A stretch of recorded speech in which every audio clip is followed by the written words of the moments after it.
COVID-19. This is the theme of 2021 that we are going to advance when moving forward, and we expect that we work together to ensure that we end inequalities within our communities and our society, and also to ensure that together we ensure that we prevent and care, and also find a situation where we are saying that we are AIDS-free country, because we adhere to all the treatment, all the awarenesses that are being done out there. We must also work together to deal with issue of stigmas in relation to all the diseases that I've counted, which is your AIDS, your TB, and COVID-19. Ngiyazi ukuthi abanye they don't want to go and vaccinate, and abanye abafuni ukuthatha amaphilisi e-TB because babona ukuthi izoba nento ukuthi usune-TB kusho ukuthi awuyena umuntu ofanele ukuba phakathi kwabantu. Kwesinye isikhathi uma kutholakala ukuthi usunalo igciwane lengculazi kubonakala ukuthi hayi awusafanele ukuba phakathi kwabantu. I think when we work together, makutholakala ukuthi ne-COVID sekuba khona lokho ukuthi ke awuseyona umuntu kahle ophelele. Zonke lezo zinto masibambisene singakwazi ukuthi silwe nazo, kodwa futhi bese siba isizwe noma isifundazwe esiphumelelayo uma sisukuma sibambisane senze ukuba zonke lezi zifo ezihaqe isizwe sakithi siyaqinisekisa ukuthi siyahamba siyozibheka ukuthi angakabi naso. Uthi mawusutholakala ukuthi unaso bese uthatha imishanguzo efanelekile, ugcine nemithetho ebekelwe lokho. Umongo ke wethu kakhulukazi uthinta lokho kulonyaka ka-2021. Siyabonga ke Ndunankulu kakhulu lelo thuba ngizodedela ukuba ngingaze ngidanse ngoba phela mina ngisuka emakhaya mabe kumnandi usuke uvukwe ukudansa. Ngisine kanti akufanele ngize ngigiye kanti angimukelekiwe bese kuthiwa kodwa lo mama uvelapho oyithatha kangaka.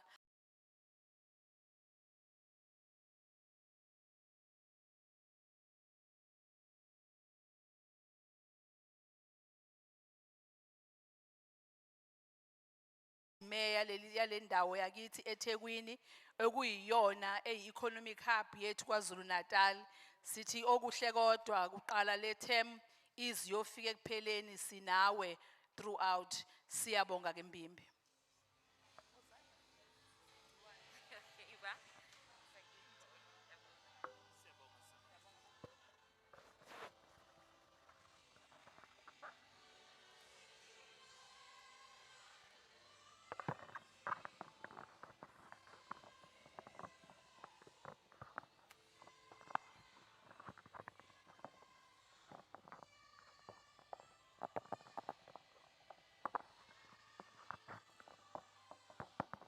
Siyabonga.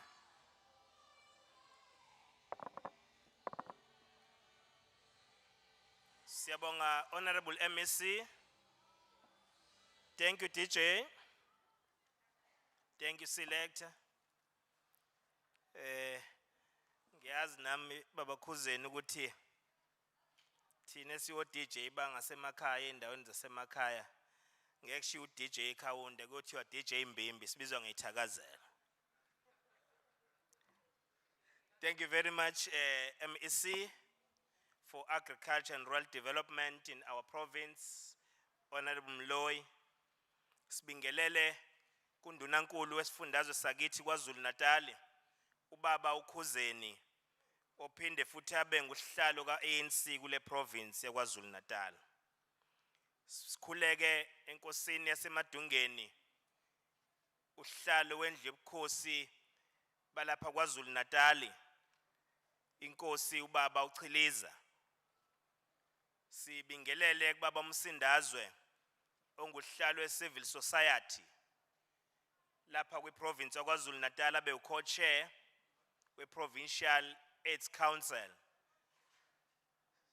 Engahambi yedwa besamba naye uDr. Unzimande ongusihlalo we-civil society lapha eThekwini kwi-district yethu okhona phakathi kwethu.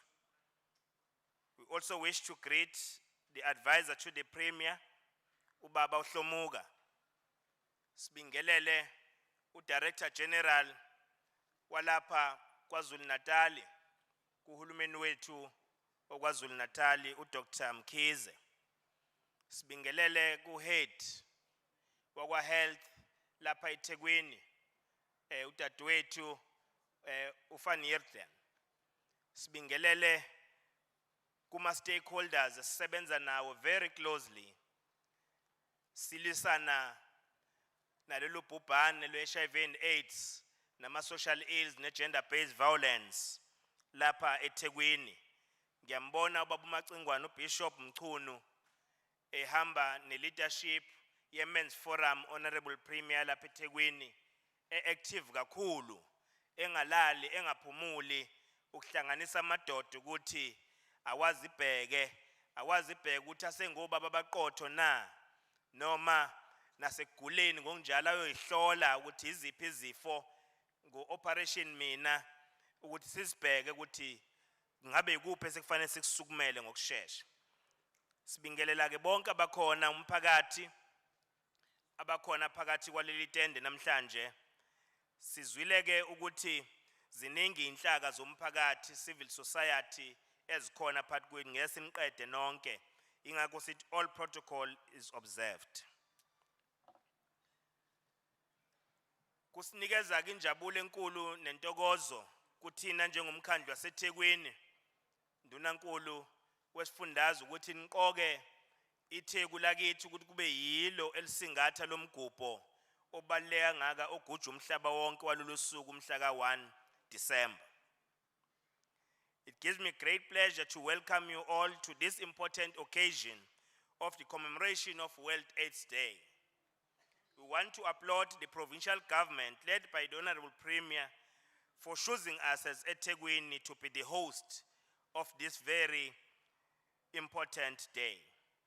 You will recall that this park was named after Gugu Dlamini to pay tribute to her for breaking the silence of HIV and AIDS.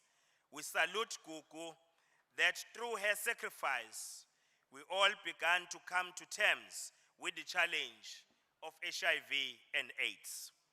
Siyaliqhakambisa ke nathi iqhawe lakithi uGugu Dlamini size saqamba ngaye le paki elapha workshop ukuthi imisebenzi yakhe nokuvela phambili ukuthi ukhona lo gawulayo lolu bhubhane kodwa wakhombisa ubuqhawe bakhe ukulumela lokho. Isicabanga ukuthi ke nenguquko zikhona manje ekwamukeleni abantu abaphila naleli gciwane. Since the day of her passing in 1998, government continued to roll out programs aimed at fighting the stigma that was attached to HIV and AIDS, and we have never looked back since then. Today, people are aware that if you are HIV positive and take treatment accordingly, you can live a healthy life and you can live for longer. Kubalulekile ke ukuthi siqhuqhuzelane ukuthi akusho ukuthi mawusungenwe yilesi sifo sefanele ubeke phansi izikhali zakho ungabusalwa ngobusayidla treatment ngoba uthi wena usubhekele eweni eliye kufeni. Sishintshile leso simo ngenxa yemisebenzi kahulumeni oholwa yi-ANC lapha eNingizimu Afrika ukulwisana nalolu bhubhane ukuze abantu bakithi baphile isikhathi eside. We also extend the life expectancy of our people. Honorable Premier, it is important to indicate that we commemorate this important day at a time where the world is faced with another pandemic, the COVID-19, which has destroyed and robbed us of many lives and livelihoods. Few days ago, His Excellency, the President of the Republic of South Africa, President Cyril Ramaphosa, addressed the nation and alerted us about the rapidly increasing number of COVID-19 cases, which may result in South Africa entering into fourth wave of this pandemic. Ngakho ke kubalekile ndunankulu ukuthi singakhohlwa ukuthi lesi sifo nale pandemic siphila nayo isekhona lapha eNingizimu Afrika. Ngakho ke ukuthi upresident akalivalanga izwe fanele sikushayile ihlombe lokho njoba kuza ke noKhisimusi siya nasemaholidini kodwa lokho akuzi nje kuyihambela kodwa, it's not a blank check. Okusho ukuthi thina njengomphakathi ukuze simbonge umongameli ne-COVID-19 command team yaseNingizimu Afrika ungasiyisi kuma lockdown levels azokwenza sivaleleke emakhaya, kodwa sibehave responsible. Asithi sijabula sina yonke imigidi esobe sinayo, sikhumbule ukuthi leli gciwane likhona futhi liyabulala.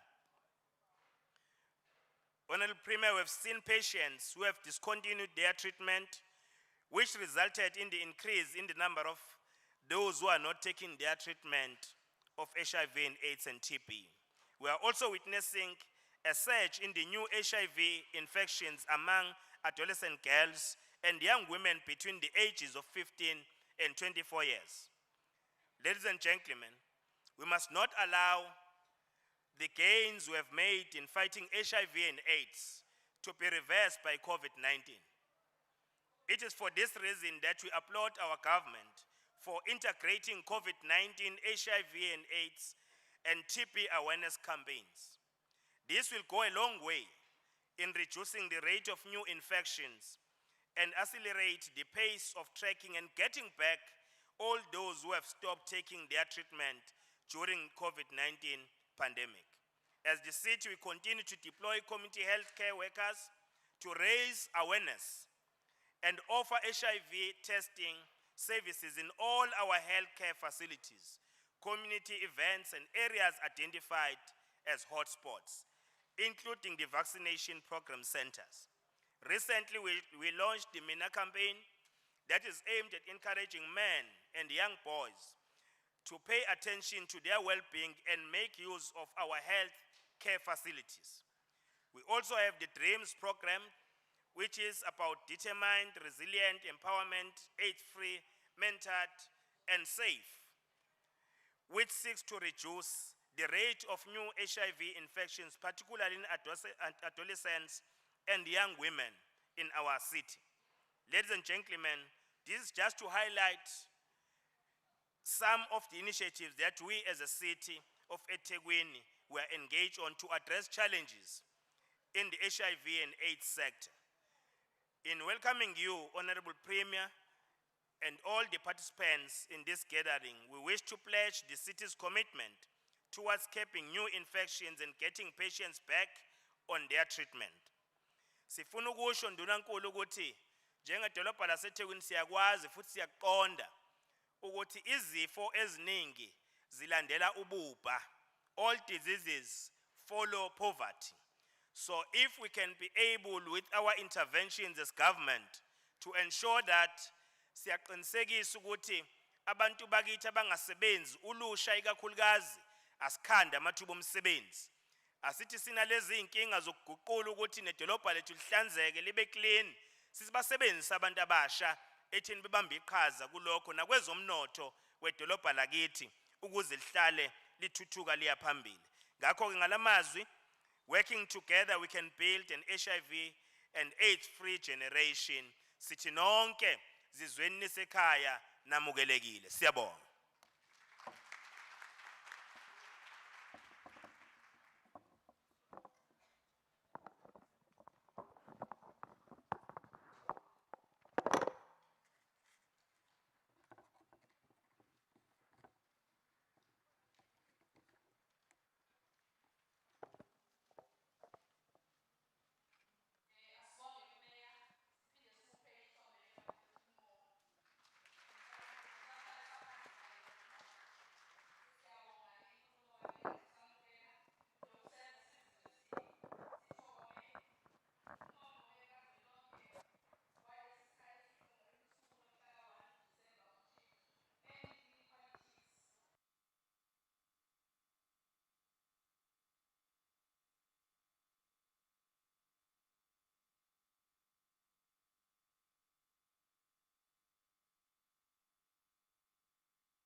kakhulukazi enye into ebangela lo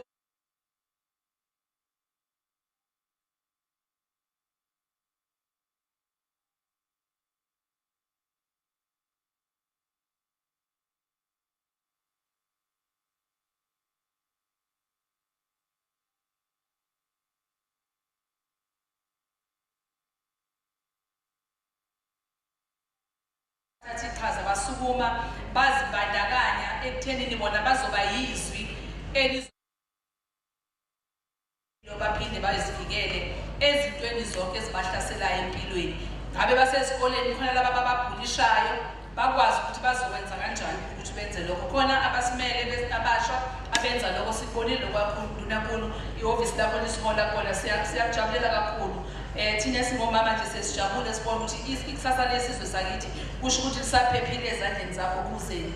Siyafisa ukubonga kakhulu. Ake ngidedeleke usisi zonke Ndlovu omele eThekwini njengosihlalo we-PN HIV sector ukuba azosipha amazwi okuxhasa lolu suku nomyalezo ovela kwi-sector. Ngiyabona ke Msindazwe, ngiyabona Mbomani. Ngisacela uyibambe. Ngisacela uyibambe. Noliphi imizwa yakho noma ngabe uzi ukuthi imizwa yakho ayibambeki. Ngisacela uyibambe.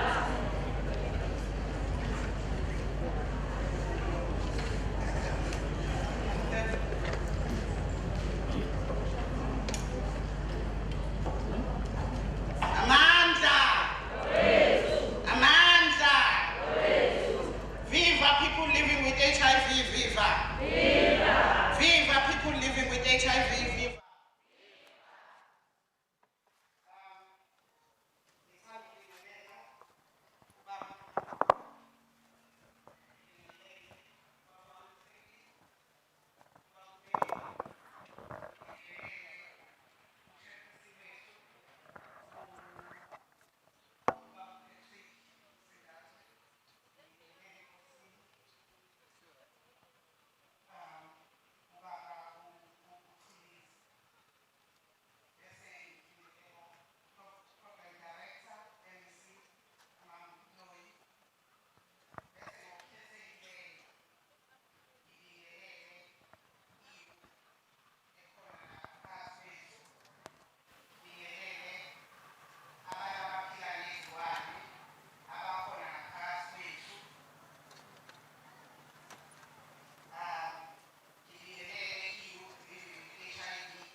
Namhlanje ngale message ngiqale ngestory of a young girl who was 21 years when she tested positive for HIV.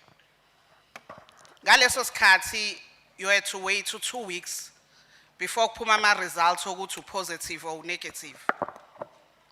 That 2 weeks was hell for her. She prayed day in and day out ukuthi ama results mayibuya abuya athi negative. The reason ngisho lokho it's because umkhuleko ukhona siyathandaza sonke and we know that umkhuleko uyasebenza. uNkulunkulu wawuphendula umkhuleko wawo leyo ntombazane but akawuphendulanga ukuthi ashintshe ama results akhe abe negative.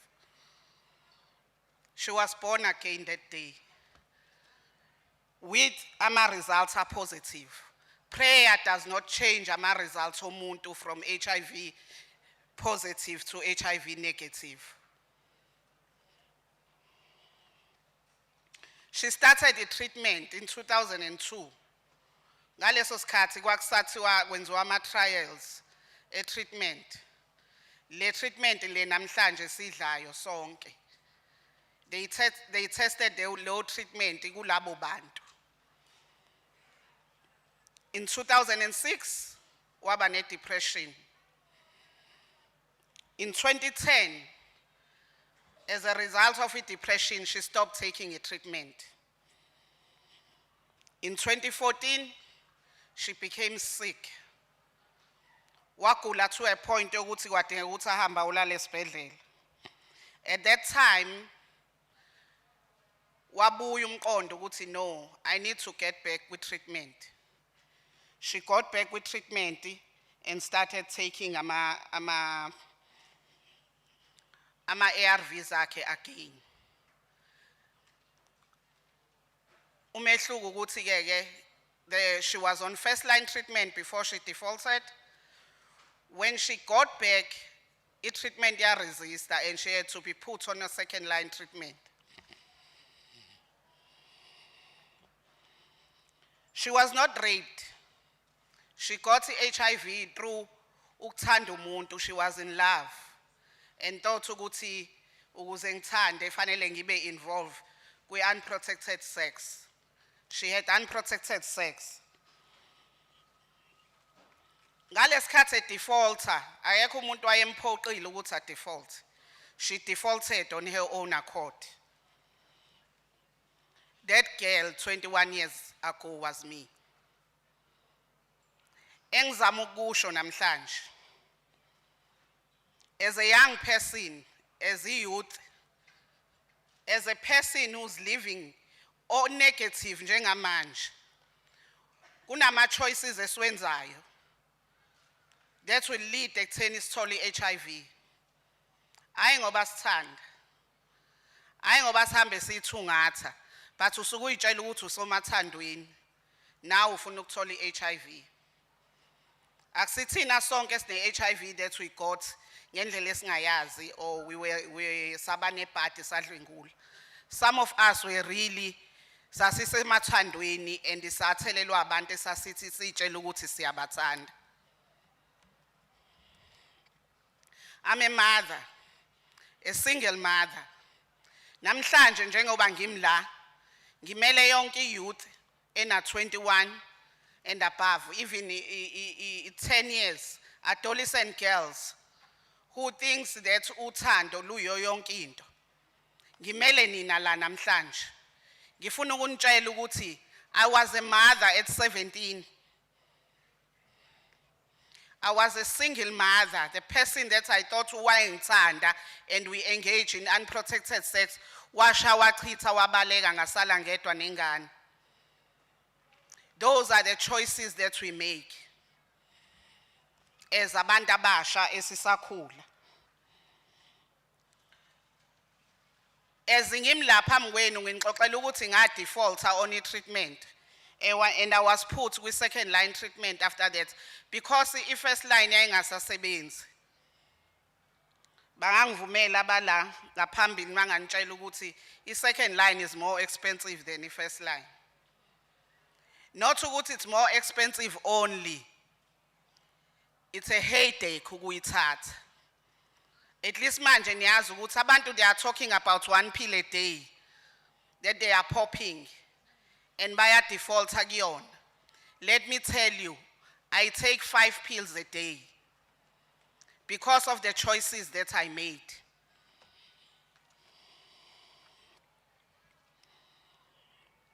So namhlanje, October we launched a behavioral change campaign la eThekwini. And we say, let's change the behavior. And the focus was on young people. And ngimla phambi kwenu njengamanje ngizothi, as young people, you can change the behavior.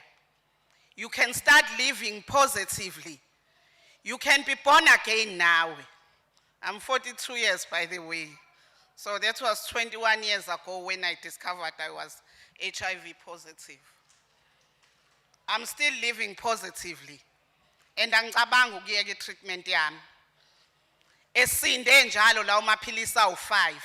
Ngigwinya 2 ekseni ngigwinye 3 ntambama ngiyawagwinya because I want to live. I'm standing here representing all single mothers who are HIV positive, who raised ingane zabo on their own. Namhlanje they have lawyers that they raised. they have doctors that they raised, they have scientists that they raised, and they have teachers, nurses that they raised. Be positive, be njalo.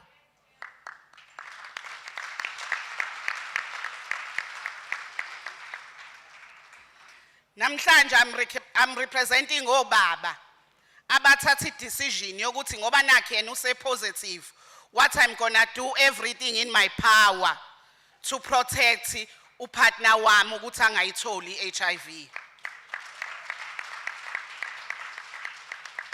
Namhlanje I'm representing obaba abathatha decision yokuthi noma bekuthiwa sekumnyama kubovu angeke ngisiphakamise isandla ngisiphakamisela umuntu wesifazane. I'm here today representing youth, young girls and young boys who took a decision yokuthi sizosivikela ekutheni singayitholi HIV. Sizoyivikela ngokuthi sizosebenzisa icondom every time. Sizo abstaina. Abstaina kusekhona njalo A ku ABC usekhona, and we still encourage. We will abstain until we are ready ukuthi sibe involved kuma sexual activities. I'm representing youth ethi namhlanje ngizophuma ngiyothatha uPrep lapha ngaphandle so that I'll ngizosivikela kwi-HIV. I'm representing youth that was born with HIV, who had no choice and no say. And I'm saying today, ninga default. 20 years later, we are still standing. It can happen to all of us. I still want to stand 20 years later from now. Ngisho ukuthi I'm still standing. We have survived. Siphilile, survive ingculazi sawina. Namhlanje ingculazi soyitshela ukuthi you don't have a part kulo mzimba. This is my body, this is my decision. Ngatesta ama ARVs ngowami umzimba, ngangazi nami ukuthi kuzokwenzakalani. But I'm glad I took that decision. Go July, I took a decision to say I'm gonna vaccinate for COVID. In August, I was hospitalized with the COVID, and I'm standing here today. Now, wonke ama comorbidities now. I suffer from asthma, from angisakhumbula nokuthi ayingiqale nini. I was very young. I got HIV at 21, and at 39, I was diagnosed with EPP. And in 2022, I got a COVID, and I survived it all because of the choices that we make. Namhlanje ngifuna ukusho ukuthi behavioral change isho lokho. Ithi we change mindset yethu and we take ama decision now to prevent ukuthi kwenzeke. The decision that we take kukwena, it's either as a young person ufuna uku-engage kucansi olungaphephile and bese ungena emshadweni nama ARVs for the rest of your life. Umshado, believe me when I tell you. It's either uyayeka ukuthatha iphilisi lakho lelo 1 pill a day and decide ukuthi oh no sengikhathele wona, but I'm telling you 5 pills a day awusiyona into yokudlala, unzima kakhulu. So namhlanje ngifuna ukusho ukuthi let's go out there. Mawuzizwa ukuthi depressed, treat depression yakho before uthatha ama choices are wrong. Makhona abantu ofuna ukukhuluma nabo, hamba uyokhuluma emaklinika akhona ama social workers out there, akhona emaklinika akhona amanye amaklinika that have psychologists. Siyathanda ukuthi wonke amaklinika abe nama psychologist. And siyathanda ukuthi mase sibuyela ku treatment kubantu baka health ningasithethisi, because you don't know ukuthi yini engidlule kuyona ukuze ngidecide ukuthi ngiyayeka ukuthatha treatment. It's not an easy decision. So just be there for us.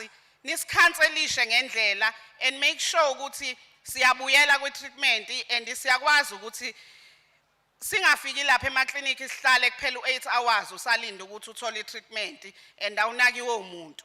Those are the things that esingathanda ukuyibona zenzeka kuthina. Every month ngidinga ukuthi ngibe sekliniki. So that's a place that I need to feel safe and feel protected and feel ukuthi noma ngiya khona kungabi ukuthi sengiyaya ngoba sengiyayidonsa, but I should be happy to go there. I should be happy to ask ama services akhona other than ukuthi ngifike ngithatha ama ARVs ami ngiphume ngihambe. Fanele ngifike mangifika ngikhuluma no sister ngithi sister yazi ukuthi I don't feel right emoyeni. Angitshela ukuthi hamba uye kumnyango othile bazofike bakusize. You'll get the necessary help that you need. Because we really need to feel that support coming from the Department of Health.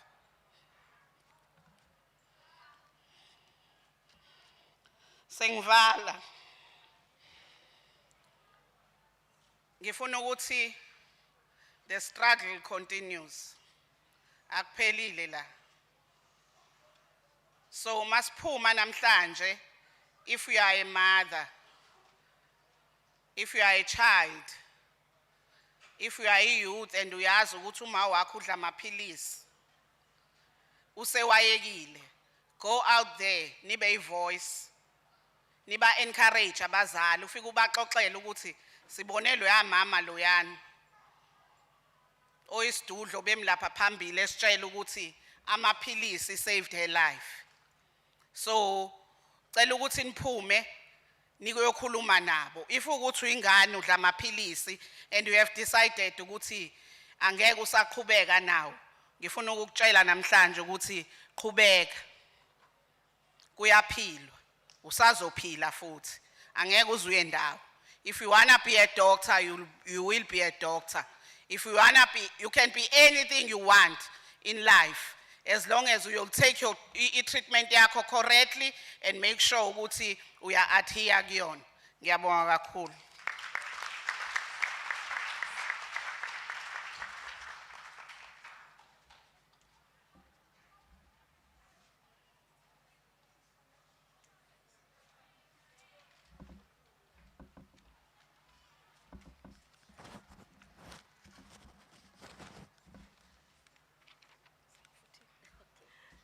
Thank you, Sisi Zonke.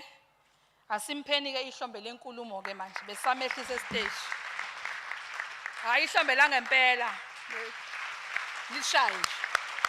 Lithi uqina qina. Thank you very much, siyabonga kakhulu. I think you have clearly outlined what is expected of an individual, and also your presentation shows that you really want to be part of moving from being shy and also moving away from the stigmas and also encouraging young people to be open about their lives. Siyabonga kakhulu. Ngiyathanda to recognize the people that I did not recognize earlier when I was acknowledging our guest. I just said sponsors, but I did not specifically recognize the partners that are with us in the fight against HIV and AIDS. I want to recognize Urayana, CDC, Deputy Director for Programs. We are acknowledging you, my sister. Tracy Barnes from DREAMS, Coordinator for PEPFAR offices. Zandile Mthembu from U8 Project Management Specialist, Velase.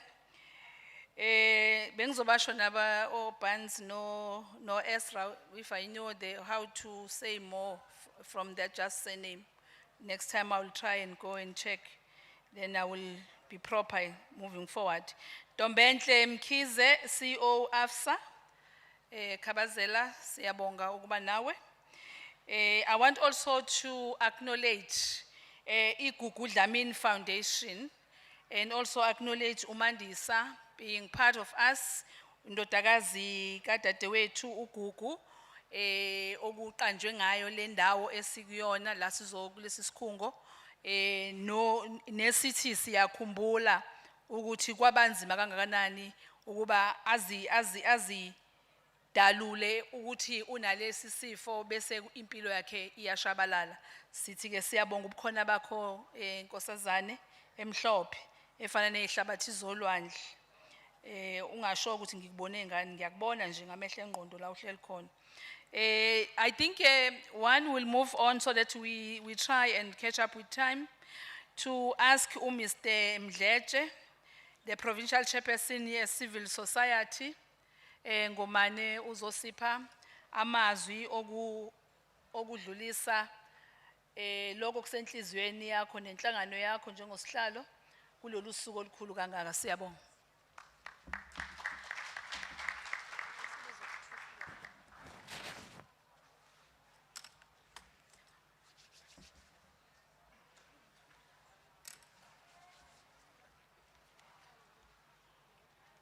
Sanibonani.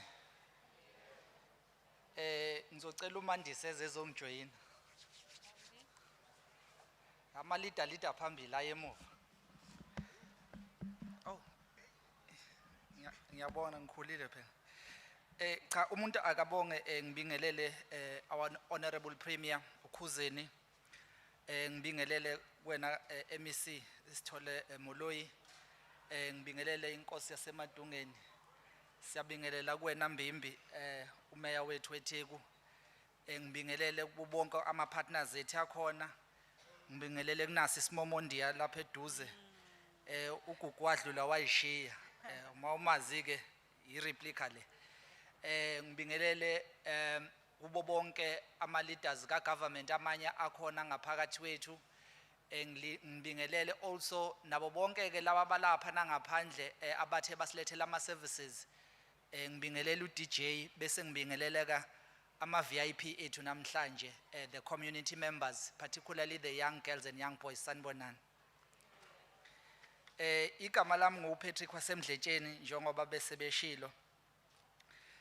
Siqhamuka indawo inde okanye ibanga lide sesilihambile bathi okungenani sekuphele 40 years since kwatholakala igciwane lasandulela ngculazi nengculazi uqobo emhlabeni jikelele. Ama scientists ethu lokhu aqala ngaleso sikhathi then ukucwaninga ukubheka ukuthi singashintsha kanjani isimo impilo sabantu ukuthi abantu bengabe besatheleleka ngesandulela ngculazi. eSouth Africa ke lokhu sayithola thina ngabo 1981 kuze kube manje sisaphezulu kwanko lo mbidlango, but only ngo 2004 last qale khona then ukuthi sifaka abantu kwi treatment siba treat. The good news noma ke singekho happy ukuthi still senabantu abaningi abasasuleleka ngesandulela ngculazi, kodwa good news part of that into ethi sinabantu futhi abaningi also abakwi treatment. Ngicela ukuthi sinikezeni izandla ngalokho. Premier lena kungubambisana between the civil society and the government.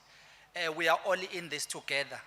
Ukuba if it wasn't for a responsive government probably ngabe asikho la sikhona, ngabe still sisabona abantu abaningi beshona because of into ye HIV. Our aspirations are actually captured under a provincial implementation plan, which also wriggled down to our district implementation plan, which are clear, are showing ukuthi as a province nansi plan yethu esinayo to respond to HIV and AIDS. It is for that reason while sibona sikwazi ukufaka abantu abaningi kwi treatment, also at the very same time we managed also to maintain abantu abaningi kwi treatment. Namhlanje we are not just celebrate but we commemorate into ye HIV. We remember our loved ones, ikakhulukazi laba bathi bashona because of into ye HIV. Uyazi ngendlela eni serious ngayo angisathandi. Kulente siyenzayo, kulente siyenzayo, kulente siyenzayo. Awuvuma nguzwa, awuvuma. Hulente siyenzayo, hulente siyenzayo, hulente siyenzayo. Awe ma, ovalo valo dololo, ovalo valo dololo, hulente siyenzayo. Awe ma, awuvume moya wa asam, vume moya wa, awuvume moya wa. Awe ma, awuvume moya wa, awuvume moya wa, awuvume moya wa. Awe ma, amandla. Ngizama ukusho ukuthi it shouldn't be business as usual. Njoba sikhuluma sithi we commemorating i-World AIDS Day, ngampela baningi abathi babefisa ukuthi bebe kanye nathi kodwa bangakwazanga ukuthi bebe kanye nathi because of into ze-HIV. Ikakhulukazi i-HIV still isabulala abantu abaningi, still sisabona amadoda ikakhulukazi atesta late still represent ema-clinic with a very minimal CD4 count of 200.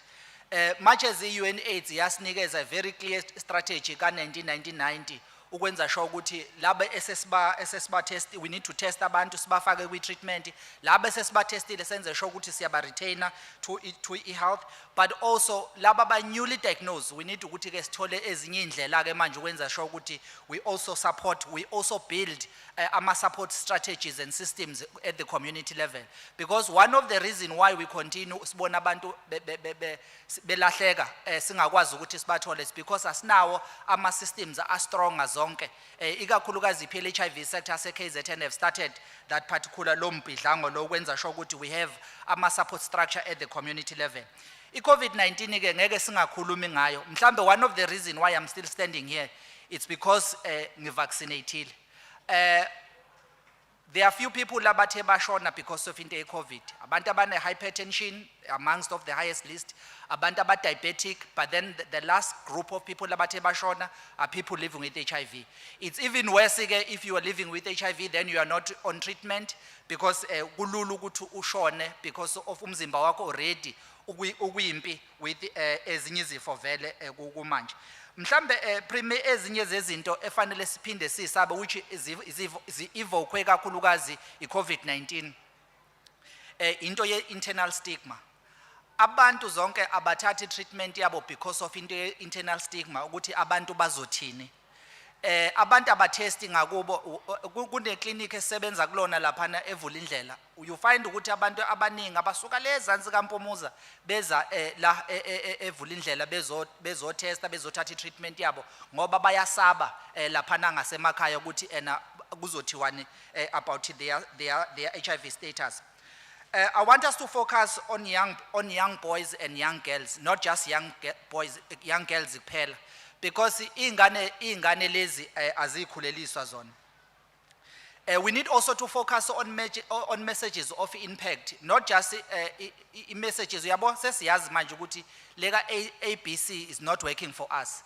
Sakeda lapho uD ozonke for drugs angithi. But we know now that we need to go back and review our messages with, because sexual debut yeingane zethu yehlile akuseyena u14 years and upwards, but yehlele down to 10 kuyezansi. Mhlambe fanele siphinde sibheke la ukuthi what are the new challenges around that, particularly with messaging yethu, because isitshela ingane ukuthi they are more scared and afraid of pregnancy because bazobonakala ukuthi ba pregnant, but HIV they are kind of okay with it.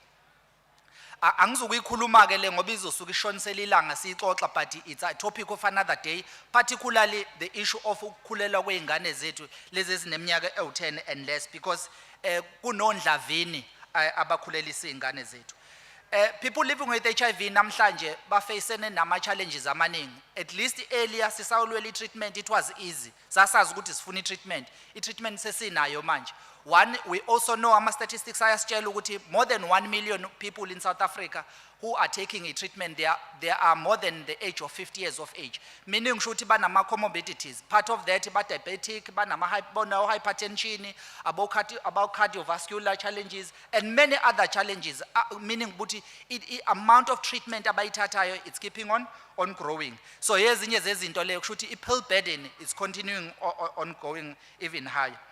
TB still is our #1 killer of people living with HIV. We can, like KZN at least siyazi through your special mapping, siyazi ukuthi ikuphi TB. TB siyesithi seThekwini, eThekwini TB iseKhathomena siyayazi le. So we want to focus for impact. Mandis, nithini nina as young women and HIV? Ikakhulukazi the issues of GBV. Angeke ngikhulumela abafazi bekhona. Siqala sithi kukudla mini hawulale ngoxolo Kukudla mini hawulale ngoxolo aw kukudla mini hawulale ngoxolo kukudla mini hawulale Ekudala uzabala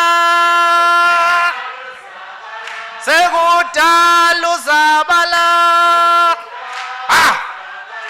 Aza kukudla mini hawulale ngoxolo Amandla Ngiyabonga Patrick leadership ngibingelele ngithanda ukuthi nje all protocol observed akukuningi okwami engizokusho ngaphandle kokuthi we cannot fight HIV and stigma of gender-based violence without young people. 21 years ago, when this park was launched, I was a baby. I was going through so much pain because of what I witnessed in 98. 23 years later, I'm standing here on behalf of Ikukudla Mini Foundation. I was young then, and these challenges were there back then. Namanje sesekhona. We cannot do anything for young people without them. It took me to stand up and say, I am breaking the cycle. It will end with me to see another young person being a victim of gender-based violence, noma HIV. I will change my life and the life of so many young people. My message to all these young men and young women, abahleli, ukuthi it starts with you. You need to go out there and make sure you break the cycle. Let us go out there full force and say, enough is enough.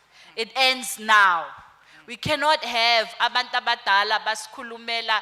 There's so much for us as young people. Kuyatestwa kwenziwani, but the ball is in our hands. What are we saying as young people? Are we going to sit and watch while isifa siphela ngezifo, or are we going to stand up and fight to make a difference in our community and in our lives? Because it has to end now. Stigma must end. We cannot be sitting and listening abo uyinene behlatshwa njengeimbuzi, young people, young women being killed like that. We cannot sit here and think everything is okay when we hear so many stories of gender-based violence in our community. Just because it hasn't happened to me personally, it does not mean it will not come in my life. I always say, stigma change its color. Just when you think you understand it, it comes back with another color.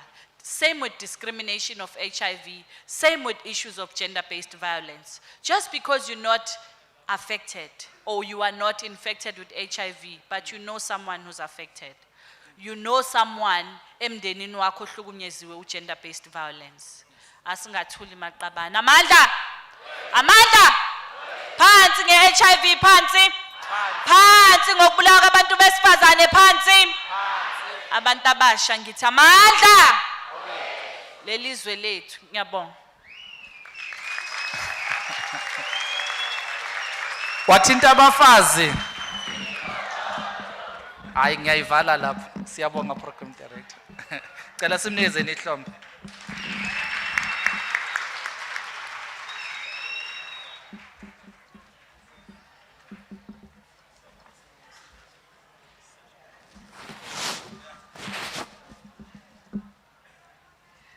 Njengenjwayezi-ke kuye kube khona lokumsusa stage bese kuba khona elangempela ke lokubonga inkulumo ka provincial chair Msindazwe kanye noMadlamini ake sishayeni langempela ke manje lokuba young and alive. We are young and alive. Anisekho yini alive bakwethu? Nilingana nami? Hayibo mina I'm old but young at heart. Ingakho ngikwazi nje ukuhlukanisa amahlombe. Ake sishayelele langempela ke.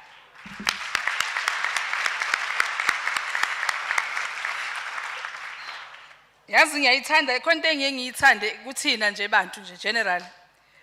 Uyazi sifike kuthiwe kubi sibe muncu. Kuthiwe kumnandi singaqiniseki noma sijabule noma singajabuli. Kuthiwa konakele lutho singazi noma sithini. Manje fanele kube khona ukushisa nokubanda yabona. Manje ngeke ngizwe izwi lenkosi lithi akufuneki umuntu ongashisi nongabandi. Kufanele kube khona ogodwa esikwenzayo. Hayi abantu abasha halala. Ayeye abantu abasha ayeye. Hayi bengizwe kahle mina kuthiwe khona abantu abasha. Akushiyo ukuthi khona abantu abashile. Kuthiwa khona abantu abanjani? Ngoba besobuza Msindazi ukuthi bashe ngoparafini noma bashe ngani ngespirit bashe ngani kodwa kuthiwe laba abantu abasha young souls. Ama imphefumulo ke emisha nje ihlali energetic, ihlali excited about anything they see before them. Babe excited because they have the energy. Manje mase senihlala ngathi yithi nje kubizwa umama uMloyi nabangani bakhe lana. Kanti khona abantu abasha nje be active. Nibe right niyabona? Basekhona abantu abasha. Ngizwile la njoba sikhuluma nge16 days of activism on gender based violence against women and children. Sishilo manje sasesukile ku-awareness sesiya ku-accountability. Masiya ku-accountability kusho ukuthi means iqala ekhaya le ndaba. Ukuthi ekhaya we must teach our children indlela yokuziphatha elinganayo ukuthi akusho ukuthi manginengane yomfana ngiyifundisa ukuthi akabalulekile umuntu wesifazana. Nephosha yabazali balowo mntwana kufanele ikwenze lokho kwenzeke kanjalo. Bangabi khona labo baba bawobhuti emini, ntambama bawobaba. Ingane ziconfuse manje. Azazi noma kufanele ubaba behave kanje noma kufanele behave njengasemini. Emini siyadansa lapha nami njena ngiyodansa labangani bamba ngize ngishone phansi. Ntambama sengiwumama sengifuna iorder ekhaya. Manje ingane iconfuse ayiyazi indlela yokuphila yamzali nendlela yokuphila umuntu omusha ngoba emini ubaba ubhuti noma usisi ntambama sebe abazali. Kwesinye isikhathi babe absent balahlekelwa nama direction ke. Bake baduke nje weekend omunye engazi ukuthi ungakuphi. Manje sebelahleka ama address abawakha bona abazali. Sihlale sodwa ke lana ke manje nathi sigcina siconfuse ukuthi kusho ukuthi into ekahle la emhlabeni into yokulahleka nje mawumzali kulahleka iweekend yonke ungazi ukuthi ulaphi. Ubuyeke usukhumbulile sebekhumbula abangani bakho ukuthi uhlalaphi. Angidluleke angikho lapho ngisekuthenini indaba yethu yokuba silungise zonke indaba ezisidlayo izifo ezisiphethe ukuhlukumezana esikwenzayo izoqala emakhaya ethu iqala emphakathini esihlala kuyona ukuze sakhe isizwe esiphilayo nesizwe esiresponsible. Sesiphumile ke esikhathini sokuthi siqwayisane ngalokho sesesikhathini sokuthi sithathe accountability yokuthi ngenzani mina ngamunye ngalokho ukuqeda ukuthi kungaphinde kube khona esizweni sakithi. Ngizothanda ukuba ngidlulele phambili ngiphakamisa inkosi yaseMadungeni usihlalo wendlu yamakhosi kwisifundazwe sakithi inkosi uChiliza inkosi yaseMadungeni. Dunge.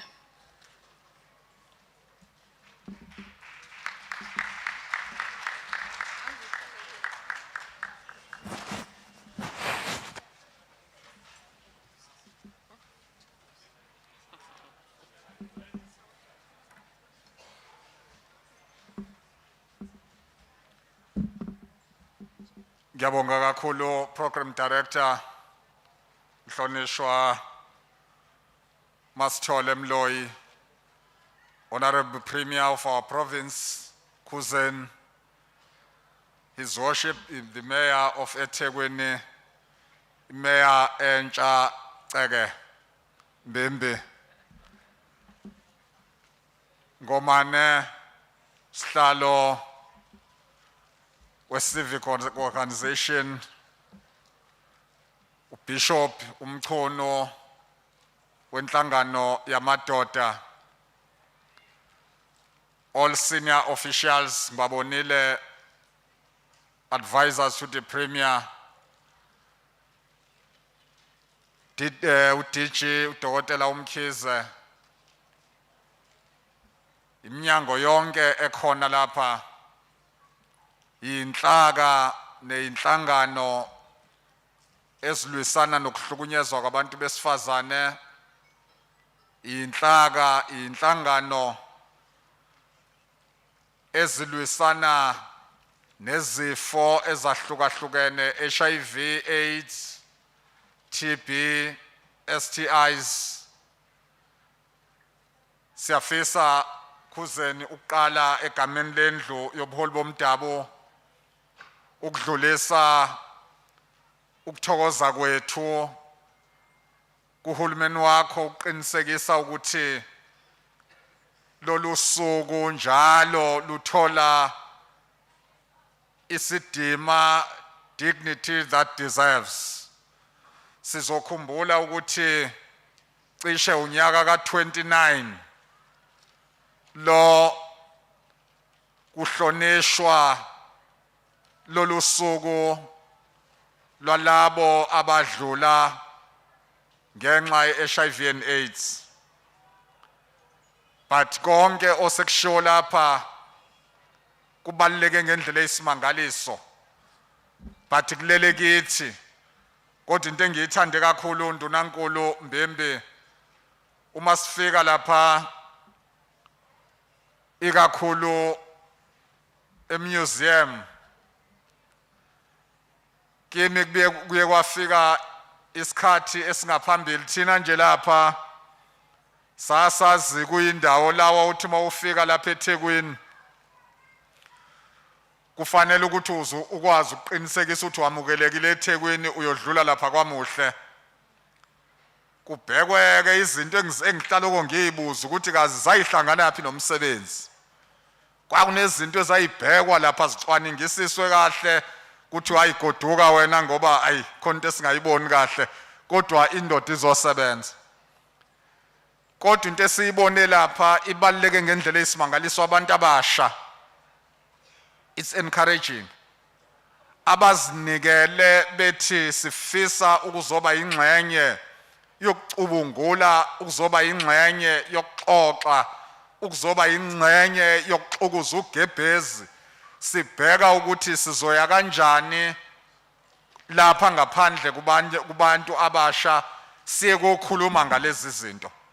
Siyanihalalisela abantu abami sengathi uNkulunkulu anganibusisa, sengathi anganipha amandla ngoba siphila esikhathini esinzima. Ikakhulu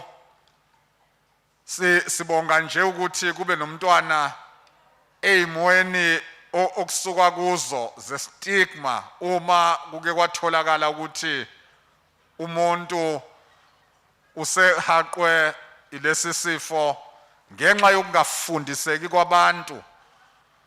Kwakugcina kukhona abantu ababelahlekelwa zimpilo zabo nje bakade sibona lapha. Kodwa siyabonga namhlanje ukuthi kukhona abantu abasha abanjengalabo basukuma bathi noma kunjalo bayokwazi ukuma. Ikakhulu nje sifisa ukubonga kuhulumeni wakithi ukuthi kuthe Khuzeni noma kufika lesi simo seCovid saba novalo, ikakhulu ifocus yonke yashifta yabheka kwilento yeCovid.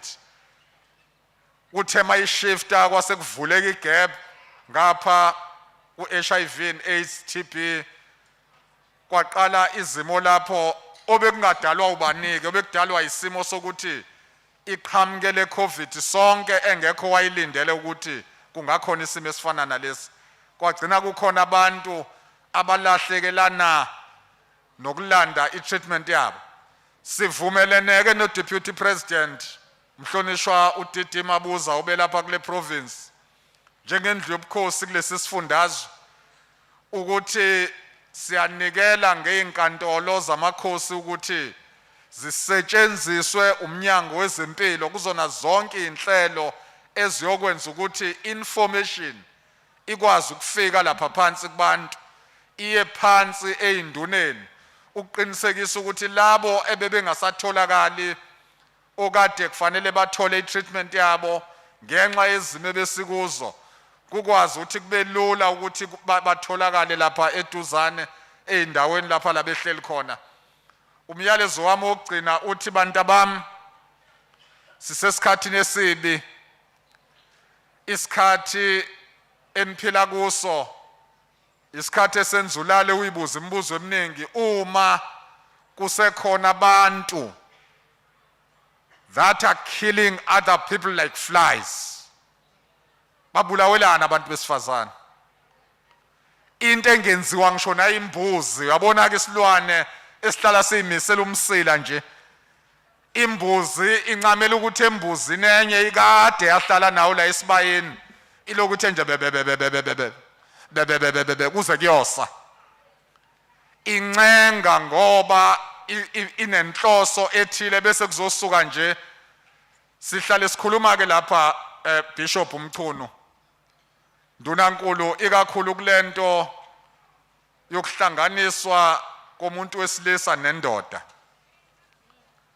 ngoba yonke lento yokubulawa kwabantu besifazane into enziwa abantu besilisa nje ayamadoda umuntu wesilisa ke inoma ubani onamalengiso nje nentshebe yaba nasembuzini namalengiso akhona lapha embuzini kodwa indoda ithi na 10 years ubaba wayo emzala ingaboni ingane ukuthi ubaba uhlele khona nelithile ebuka ukwenza kwayo egcekeni ebuka ukuhlonipha kwayo dadwabo ebuka indlela ehamba ngayo egcekeni athi ya ngizela indoda la uNkulunkulu uma ngifica ukufa ngizela indoda la ngoba ubona indlela lengane eziphethe ngayo eyenza ngayo ehlonipha ngayo even unini egcekeni sisesikhathini esinzima la kubulawa khona abantu besifazane into ongayazi ukuthi iqhamukapi ngoba yinye into eyadalwa uNkulunkulu.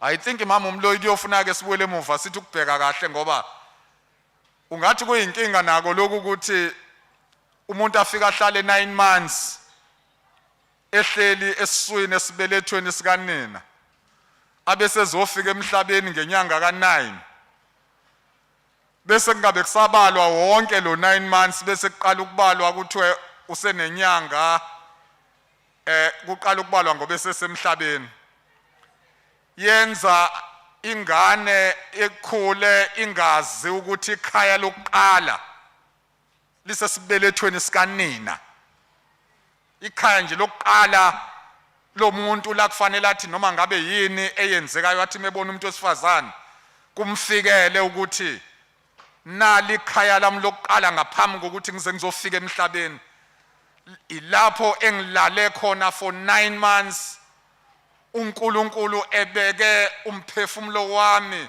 esibelethweni salomama ongizalayo kusho ke ukuthi ekukhuleni kwami uma ngibona umuntu wesifazane angibona ikhaya lami lokuqala elingcine 9 months lazongilethela ekhayeni lesibili emhlabeni ngase ngikhula ngakwazi ukuzibona ukuthi ngiyindoda kodwa into ebalekile ukuhlonipha lo muntu wesifazane sizothi ke lolu suku usuku olubalekile esinxusa ukuthi ezinduneni zonke kwisifundazwe sakwaZulu Natal kuwo wonke amakhosi esifundeni sakwaZulu Natal siqinisekise ukuba sibambisana nayo yonke iminyango ikakhulu umnyango wezempilo ukuqinisekisa ukuthi bonke abahaqekile HIV and AIDS TB bayakwazi ukunakekelwa emakhaya kuzo zonke indawo abahleli kuzo kuqinisekise ukuthi into yokukhombana ngeminwe yokubandlululana iyaphela ngoba njengesizwe simnyama sidalwanga kanjalo Yingakho kwakuthi noma ngabe kuthiwa kufike ehlobo luni lwesifo babehlangana abantu basekelane nalowo muzi okuvele lo mshophi wawusekelwa. Asibuyele kuleyo nto. Uma senze njalo siyokwazi ukwakha isizwe siyaphambili.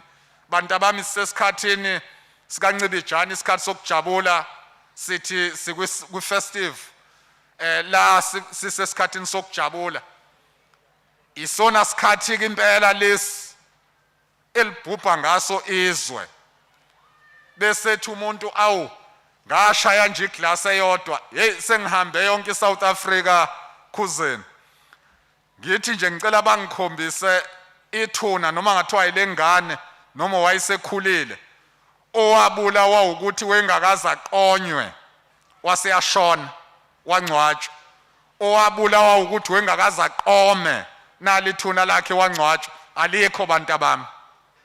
Alikho kodwa ithuna olikhonjwayo elomuntu othe mncane wazihlanganisa nezinto zabantu abadala washona. Elomuntu omdala othe emdala esesesigabeni sokuba ubaba waziphendula ingane waseyashona. Uzolibona ke ithuna elinjalo. Asiye ensukwini zikaNcibijane sihloniphe, siphathe kahle, sinakekele abazali bethu, sinakekele odadewethu. Lento yokubulawa nokuhlukunyezwa kwabantu besifazane ayikaze ibe khona esikweni lethu. Kubalekile ukuthi laba abayenzayo bazi ukuthi kulichilo, kungamanyala. Lento ukuthi gender based violence iganyana lesilungu nje elisha elenza uzubone sengathi wenza into enhle kanti wenza amanyala, wenza ichilo ngokwesizulu.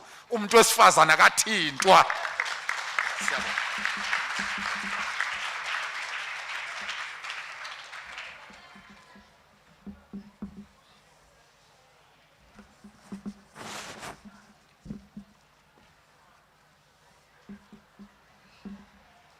Sibonge, angithi ke leli lokuqala bekuseyilelo ke. Sesingena kulela ngempela ke manje ke lokubonga amazwi enkosi yesizwe usihlalo wendlu yamakhosi kuyisifundazwe sakithi. Ukhulume kakhulu inkosi ize ithi ke wonke imikhandlu yamakhosi izindawo abasebenzela kuzona zivulelekile ukuba kuhanjiswe ulwazi ukuze lisondele emphakathini ngisho engaphandle kwasemadolobheni. Ngicabanga ukuthi ke kufanele ukuthi ke sithi ke siyabonga kakhulu ngubenduna ukuba usiphela amazwi. Ake sishayeleni izandla nje. Oh kanti nezenu zicishe zingayi indawo. Ake sishayele lezishayela inkosi ke manje izandla.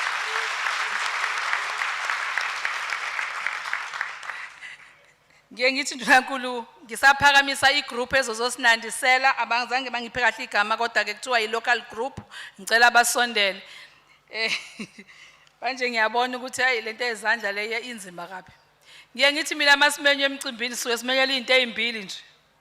Ukuthi makukhona abakhulumayo sibashayela izandla bese silinde lunch. Sanibonani?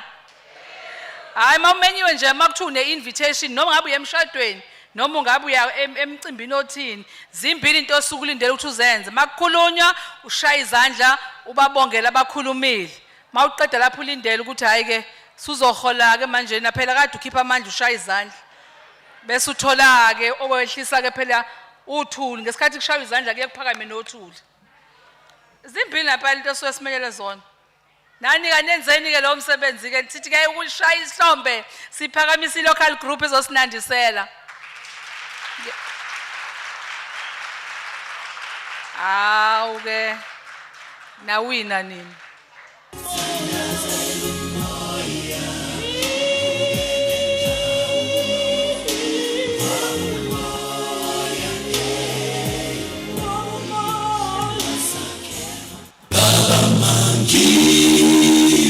Isibuko yesikhombisa ukuthi wena babukhona nabantu nabo bathi mabebona hey bathi yebo uNkulunkulu ukhona isibuko yesikhombisa ukuthi wena babukhona nabo bathi mabebona bathi yebo uNkulunkulu ukhona izithelo zikaYehova abanye bethu bashumela uMthixo abanye bethu banamaphimbo amnandi mabesabele sayibona imisebenzi yakho Baba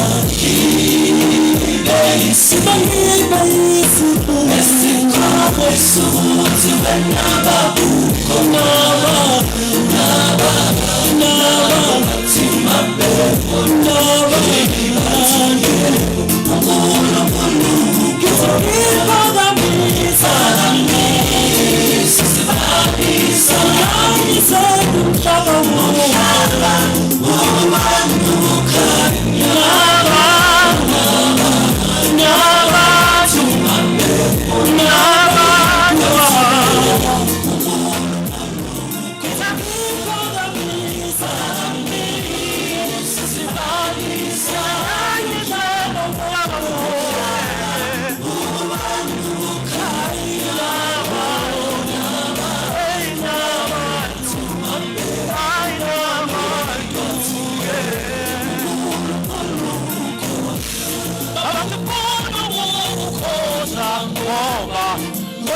ukukhonza noma kumnandi kukubi ebushani nabo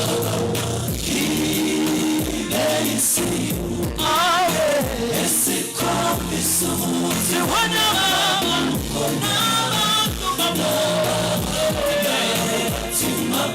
bona bathi yebo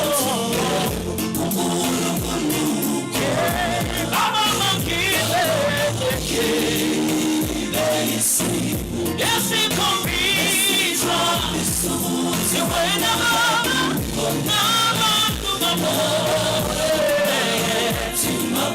bona bathi yebo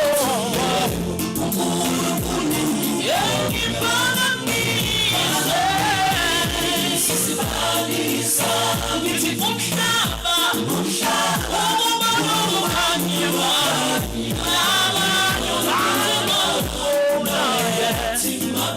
bona bathi yebo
ngizokuthiwa khona abantu abasha kodwa ngathi khona abantu abadala kuphela yazi ngiyazi ukuthi ngathi yabona-ke manje imangizwe ukuthi khona iyouth athi ngithi noma ngabe izindlu zodaka asicula nani-ke le angithi noma ngabe izindlu zodaka ayanganiswa noma ngabe izindlu zodaka ngifuna ukunizwa la angithi noma ngabe izindlu zodaka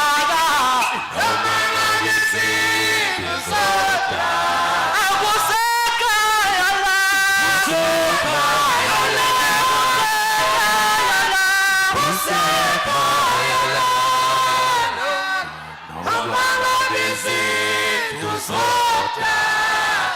Hamba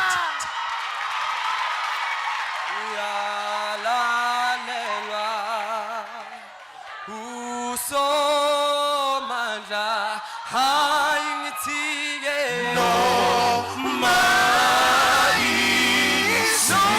isimo singavu hayi hayi ukulalela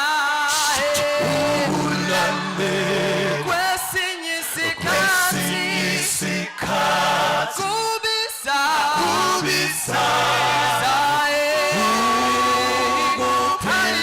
kwethu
bese sithi ngithi amasul athembelona ngithi nathi si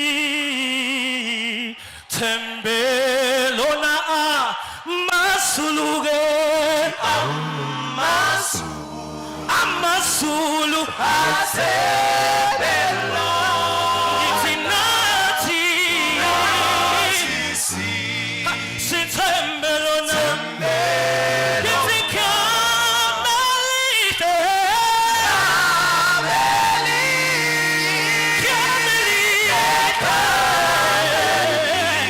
ngithi ayaliko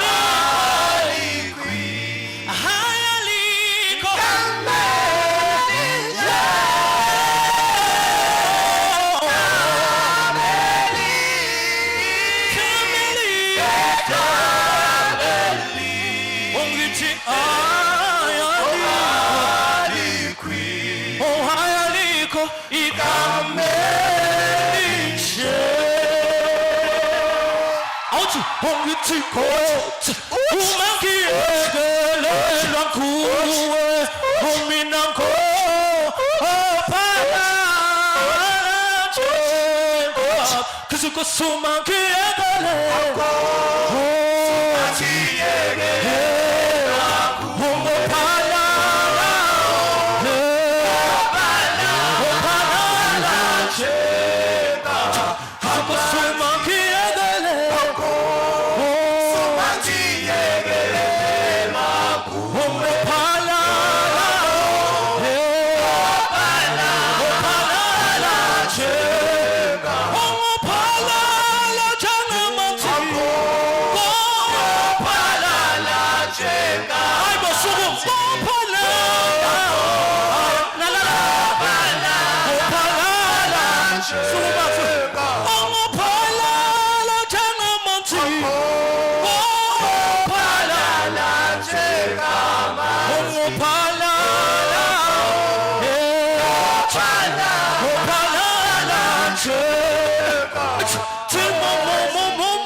Hey, hey, hey, toluguti, hey, hey, hey, ugutinki, pumelele, toluguti, toluguti, toluguti, hey, hey, hey, toluguti, hey, hey, hey, ugutinki, hey, pumelele, toluguti, toluguti, toluguti, zekate, zekate, zekate, zekate, hey, pumelele, amasula for me,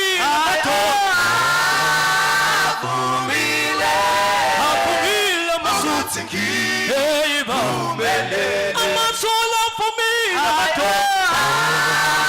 avumile avumile ukuthi amasola asamba ngiphumelele thola ukuthi sekete hey ngiphumelele thola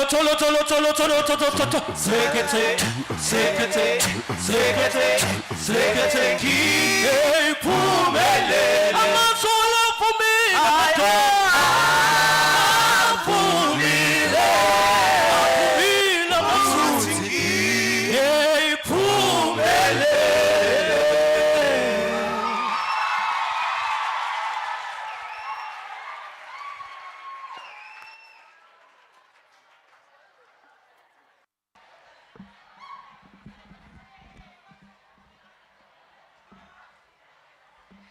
Ake niphinde niphe le group ihlombe.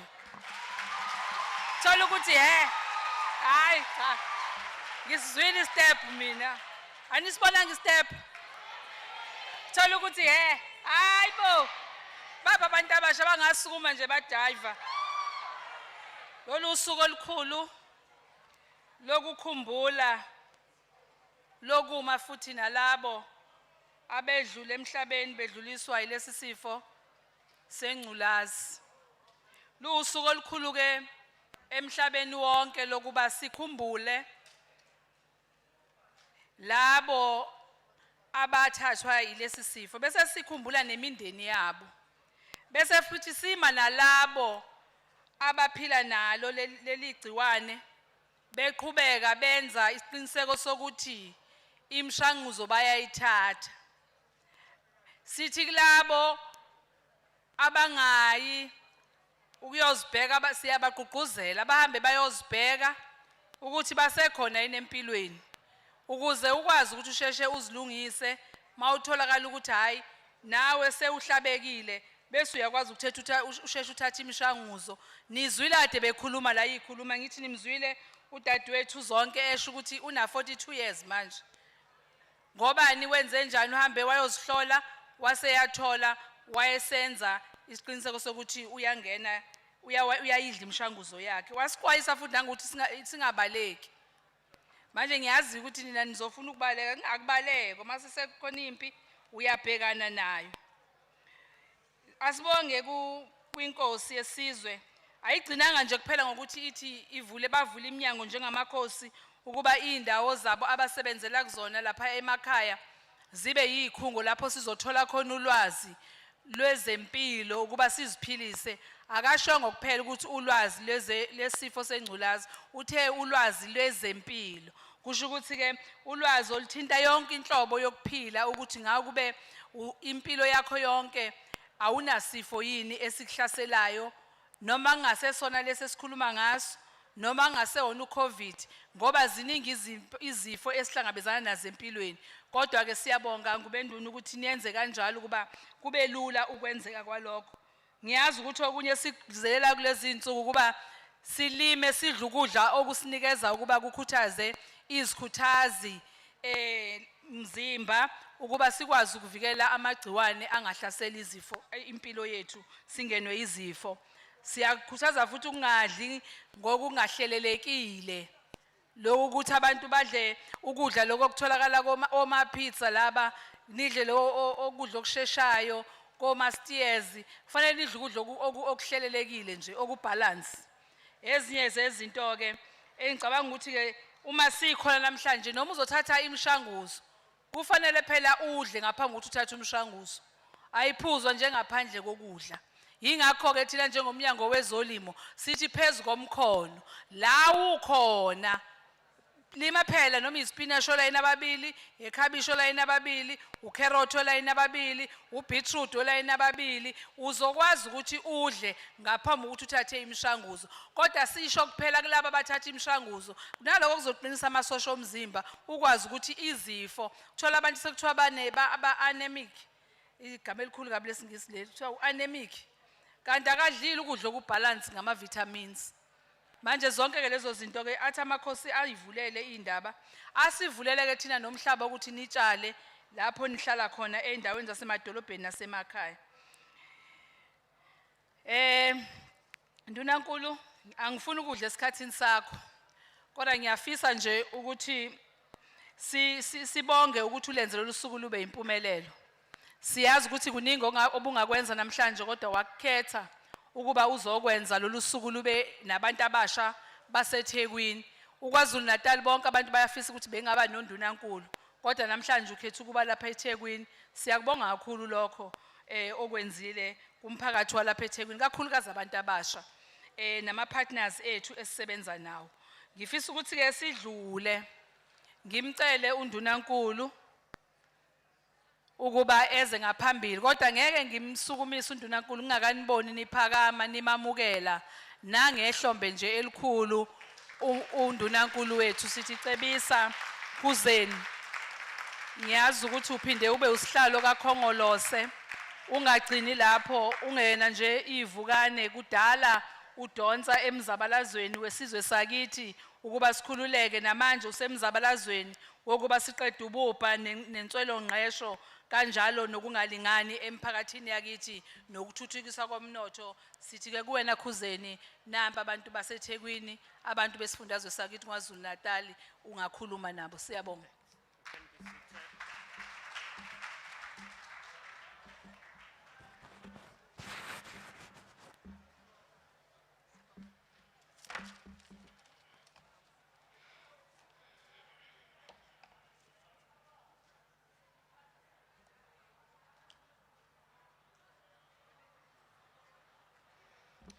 Mphathi wohlelo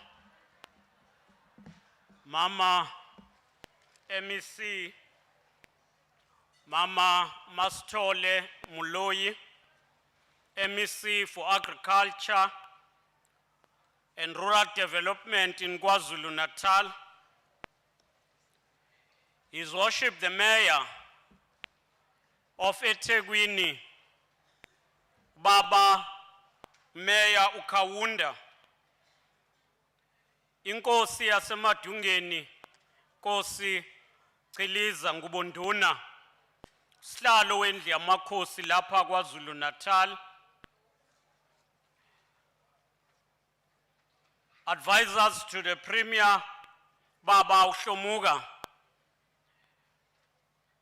Bishop Mchunu, and all colleagues abavela Women's Forum, Director General Dr. Mkhize and Deputy Director General Ubaba Ukubheka, Sihlalo we-Civil Society Ubaba Umdletshe, Utadwethu ongusihlalo weThekwini, people living with HIV, uMiss Ndlovu, Utadwethu omncane, uMiss Dlamini weGugu Dlamini Foundation, abasingathile la baba nathi babamsana nathi einhlelweni zanamuhla okubalwa iAFSA, kubalwa iSipla, TB and HIV.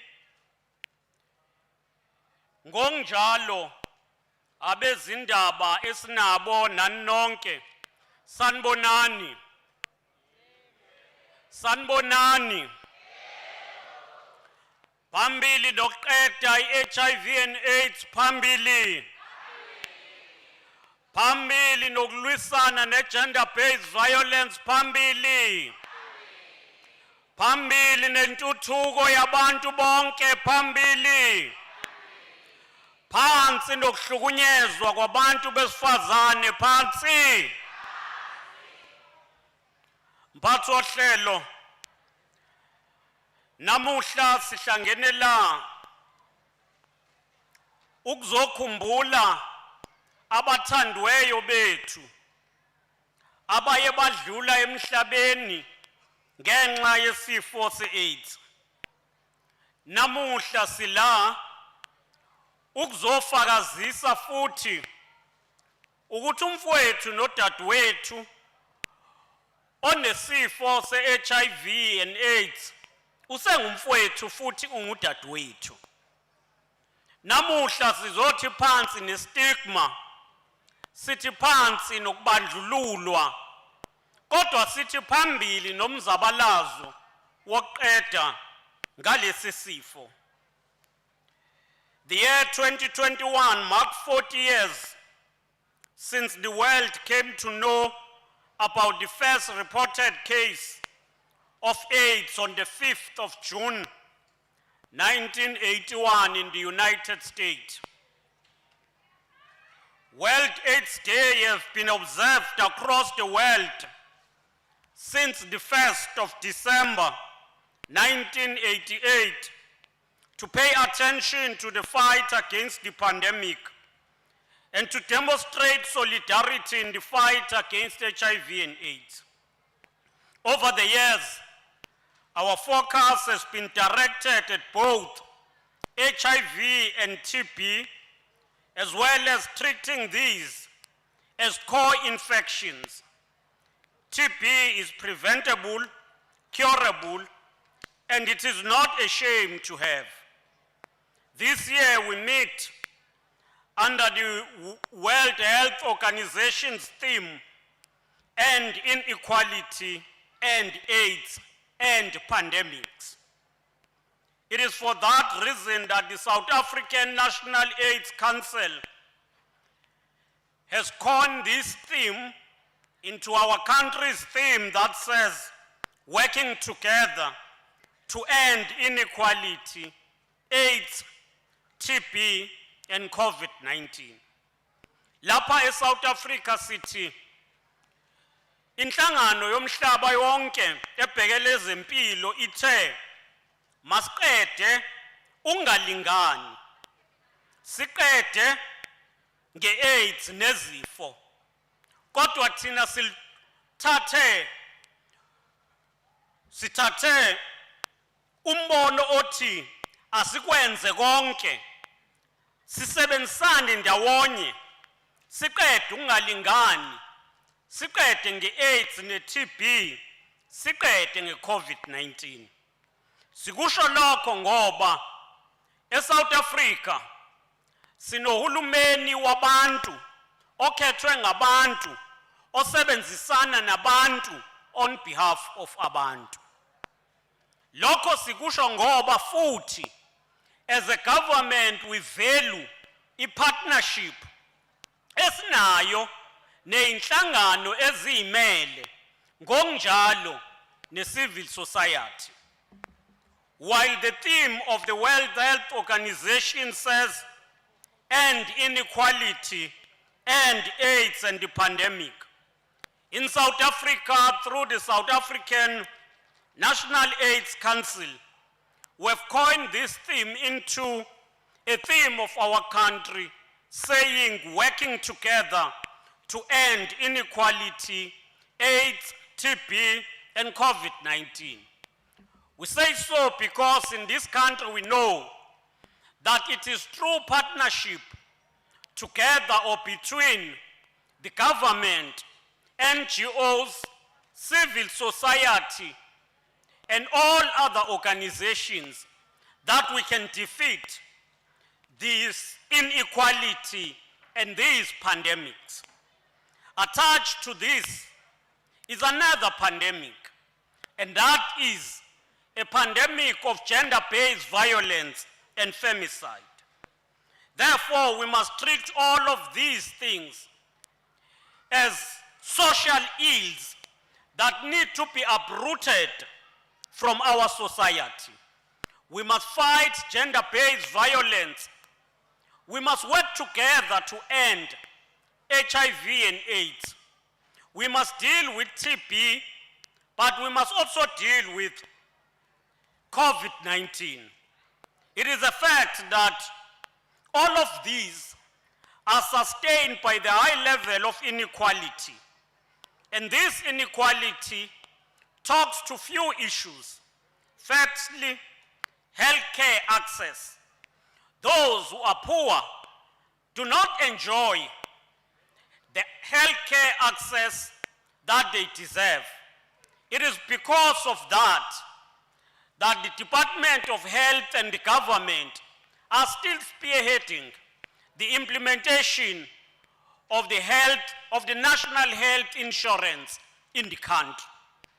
But also we've got gender inequality. This gender inequality finds expression through the abuse of women. This gender inequality finds expression through lack of economic opportunities for women. And therefore, our government is committed to ensure that we address the challenge of gender inequality. We also are experiencing racial inequality. And this racial inequality finds expression through discrimination that is perpetuated in some areas against the blacks. This racial inequality still finds expression through lack or disproportionate provision of services, where some will have better services and others would not enjoy the same level of services. This racial inequality persists because of imbalance of the economy as a result of what was created by the apartheid. We say we must address all of these inequalities and build a world where we all enjoy life, where each and every citizen is able to unleash her or his potential to the fullest. Emhlabeni wonke, inkinga ye-HIV inkulu. Ngokwe-UNAIDS Global AIDS Update Report ka-2021, abantu abangu-37.7 million are living with HIV. Abantu abangu-10.2 million were not on treatment. Abantu abawu-1.5 million batheleleka ngesifo se-HIV. Kanti abantu abangu-680,000 bayadlula emhlabeni ngenxa yalesifo. Umhlaba wonke ukwenzi okwanele kulolu hlelo esilibiza ngokuthi u-90-90-90. Lolu hlelo lusho ukuthi u-90 wokuqala umele ukuthi umuntu nomuntu akasazi i-status sakhe. That is the first 90. 90% of each district, 90% of KwaZulu-Natal must at least know their status. U-90% wesibili usho ukuthi kulabo asebehloliwe, at least 90% must be on treatment. And u-90% wokugcina uthi at least kulabo abakwi-treatment, at least 90% must live and pursue their life freely with the virus being suppressed. Yingakho-ke sithi, yebo lo 90-90-90 muhle, kodwa kudinga sinyukele phezulu. Sikwazi ukuthi bonke abantu bayitest. Sikwazi ukuthi bonke abayitestile bathole imishanguzo. Sikwazi ukuthi bonke abathola imishanguzo baphile isikhathi eside. Ngiyakholwa ukuthi njengoba eshilo udadewethu okhulumela earlier, udadewethu Mandlovu, kumele simshayele ihlombe uhulumeni. Uqale ngokuvulela ukuthi kunikezelwe amaphilisi, kodwa ngokubona umzima bokuthatha amaphilisi abe maningi, wawahlanganisa wenza ucwaningo lokuthi umuntu athole iphilisi elilodwa kodwa elizokwazi ukukhava zonke lezi zinto obuyithola emaphilisini amahlanu ngosuku. Our government is one of those that are caring for the people, and ngikholwa ukuthi kudinga sikushayele ihlombe lokho.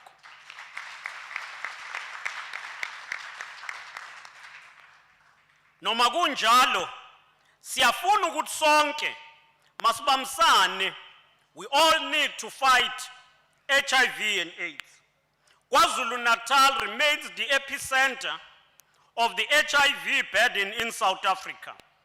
But despite this, we continue to see promising results based on hard work of all social partners in the fight against HIV and AIDS.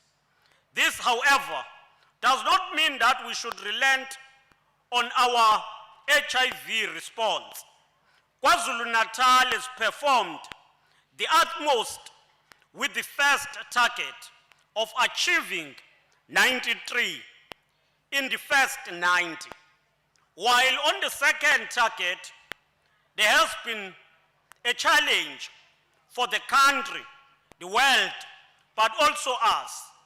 But we must pride ourselves that 3 of our districts have surpassed this target of 90, 90, 90. And these 3, it started being 3, but now there are 4. It was Umkanyagute, Ugu, and Umzinyati. We have since added the 4th, being Herikwala, and I think we must encourage all other districts that we must test, know our status, then those who have tested positive, then take ARVs, and then we suppress the virus. We would want to call especially on 4 major districts that needs to intensify this fight, and that is Ilembe, eThekwini, uMgungundlovu, and Amajuba. These 4, once you have a challenge in areas that are highly populated, that challenge also goes to other areas. And these being the economic hubs and nodes of the province, we need to do more to fight HIV and AIDS in these areas. We have identified regression in the fight against HIV and AIDS in our country. Between 2019 and 2020, between 2019, 2020 and 2020, 2021, we've seen few of worrying elements. These include condom distribution was reduced by 39%. Voluntary medical male circumcision was reduced by 99%. Total tests done for HIV came down by 46%. Total number of patients initiated on ARVs went down by 35%. We may take this lightly, but the result of this will be more death, more sufferings if we don't ensure that those who have tested positive are brought back to the medication. We therefore call on all partners and civil society that we once again roll up our sleeves to ensure that we adhere to these programs.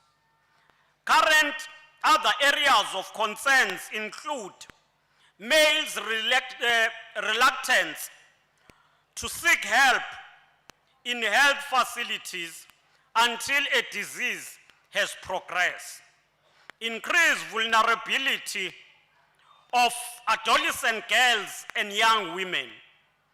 There is a need for delivery of HIV counseling and testing services for children.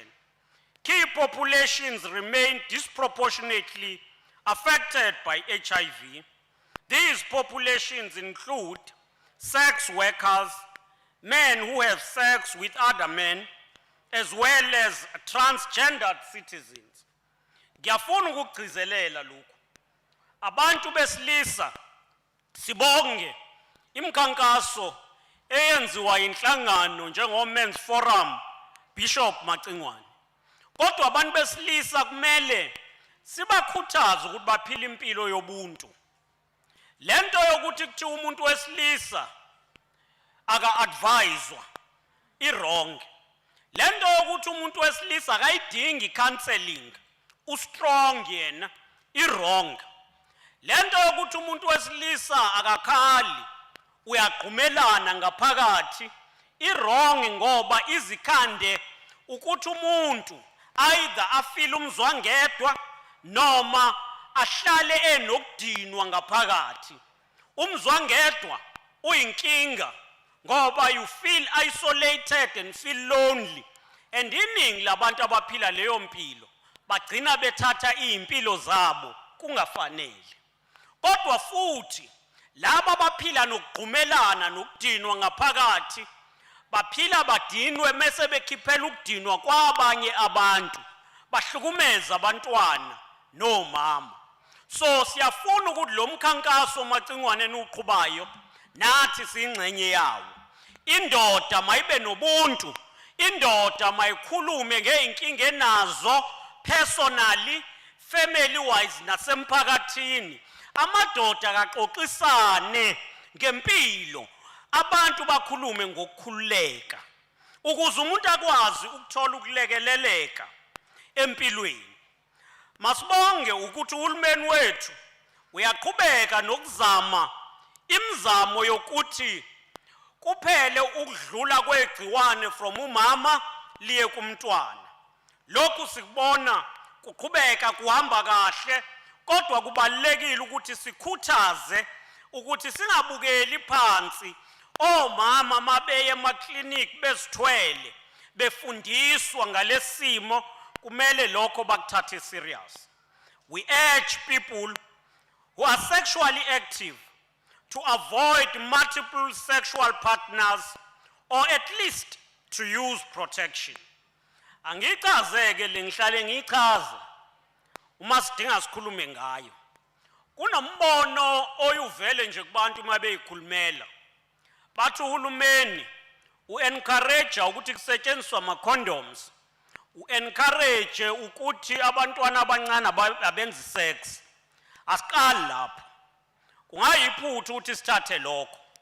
Uma kwakuya ngathi ngabe sithi abantwana bakhule baze babe badala bafunde, umuntu mase ganwa mase ba no partner wakhe abe faithful kuloyo partner. And ngiyavumelana nenkosi yesizwe saseMadungeni umuthi alikho ithuna lo muntu okuthiwa lo ushone ngoba engakaza lenza ucansi. Inkosi yaseMadungeni correct kulokho.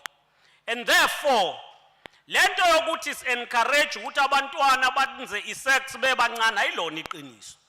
La bekuyangathi ngabe sithi wonke umuntu ongakaqali akangabe saqala, o wenza sex akabe no partner wakhe abe munye. Kodwa njengoba uPaula washo wathi uPaul eBhayibhelini uma kuyangami ngabe ngithi angingagananwa, kodwa ngenxa yenkanuko yenyama loyo naloyo akabe noyedwa oganene naye. As government siphakamisa u-A yomkhulu, abstain. Then if you fail to abstain, be faithful to one partner. If you fail, use a condom. Protect yourself and protect your partner.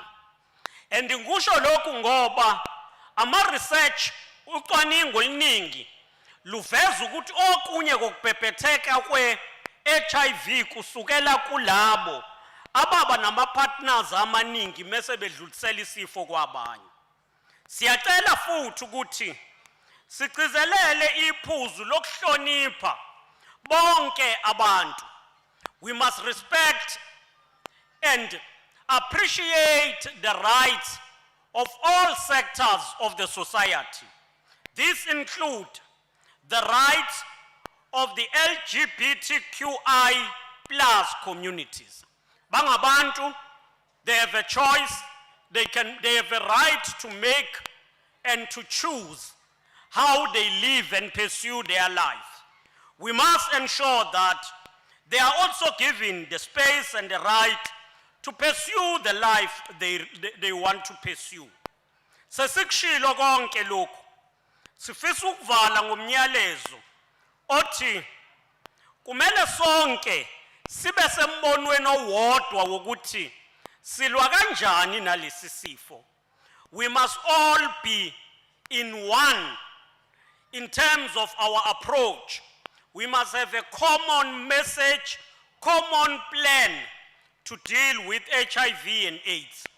And the first is that we must all ensure that we find out our status, each and every one of us. But secondly, after knowing our status, we must then take the medication accordingly. We must also visit our local clinics to learn more about preventing STIs and HIV. We must also ensure that sihlale njalo si-engage kuma-family planning. We must ensure that sikhuthaza abangani bethu ukuthi nabo bazazi. We must empower women to make educated sexual reproductive decisions that best suit their lives.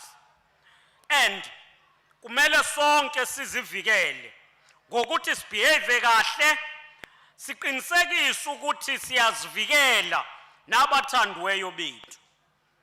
Enye yezinto esingeke sikhohle ukuyigcizelela ukusetshenziswa kophuzo oludakayo, ugwayi, ngokunjalo nezidakamizwa. Zonke lezi zinto ziyingozi empilweni yomuntu, and therefore kumele sizivikele kuzo. Kumele sihlale siphephile. Sithi-ke kulolu suku asizile njengohulumeni waKwaZulu Natal nohulumeni walapha eThekwini, asizile ngoba kuwumhla ka-1 December. Udaba lokulwisana ne-HIV silwenza usuku nosuku. Yingakho i-district ne-district city ayibhekelele ukuthi abantu bayayithesta, abantu bayakwazi ukuthi bathathe imishanguzo, abantu bayawasebenzisa ama-condom. Every 3 months, i-Council on AIDS iyahlala ibheke ukuthi i-district ne-district iyazenza yini lezi zinto. Sengikushilo konke, angeke sakwazi ukuphumelela uma singabambisene. We need to be united and wage a common war against HIV and AIDS. We need to be united against gender-based violence. We need to unite against COVID-19, unite against poverty and unemployment. We are valuing in the province the relationship we have with all stakeholders, and we would want to sustain this relationship for the betterment of the people of the province. But we also call on individual responsibility. Each and every one of us must be an ambassador, but each and every one of us must conduct himself or herself in a manner that advances this program of the fight against HIV and AIDS and all other social ills. With those words, we are all ambassadors. Let us wage this war together, and by 2030, we must be counted as a generation that delivered an HIV-free society. I thank you, Program Director.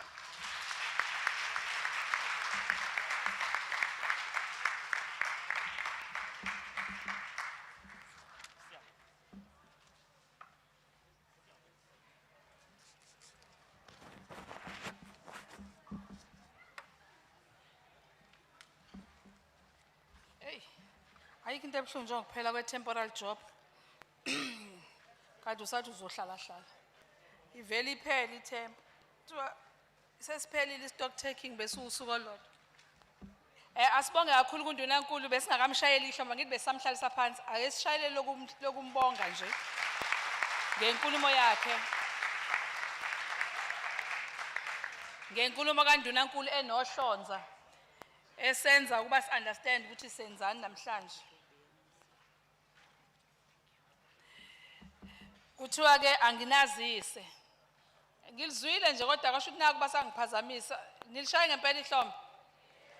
Hayi sukanini madoda ake niliphinde kokugcina.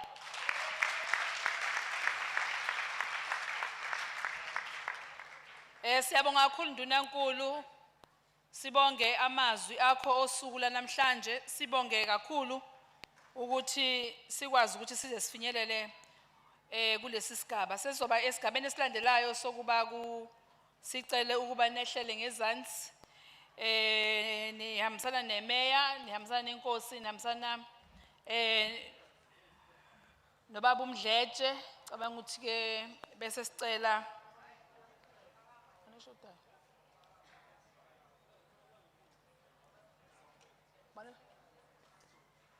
bese sicela udadewethu uNtokozo. Hayibo zonke. Hayi naka iminyaka leni ikwenza ungafundi kahle. Sekufanele ufunde uqhelise. Manje ngithi ngifundele eduze angiboni. Kodwa ke besehla oNdunankulu beyezansi niyakhunjuziswa ukuthi we still have the following services that are out there for people to go out and distribution of condom. There is PrEP there, HIV testing, art initiation, vaccination, TB, COVID screening, PHC services, audiology and occupational therapy, VMMC. Those are the services that are provided outside, so you are also requested to go out there. Undunankulu ke besalaitha okuyakhanyiswa konje ngesizulu. Manje kuthiwe ngathi makuthiwa ngithi bayalayitha ngathi ngibiza otsotsi olayitha bala eThekwini Hlomuka ngithi baba. Ukuthi ayisalayitha nangu layitha.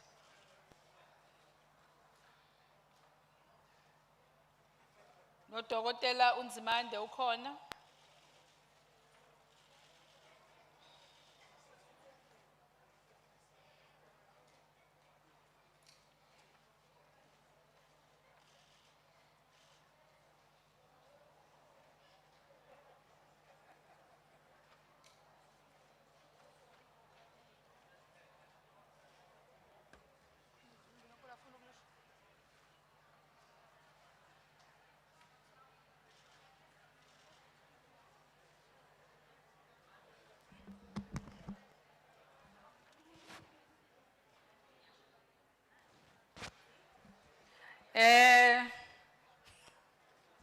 Yabona nje ihlongibuka ngalo ndaba ezitha phakathi.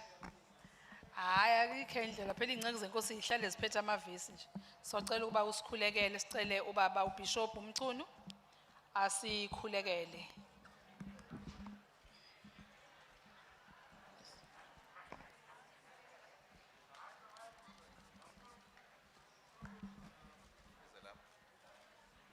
Nala ungeza.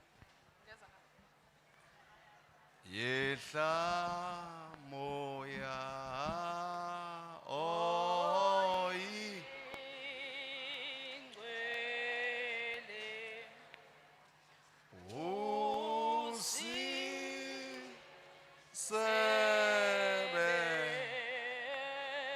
usebenzise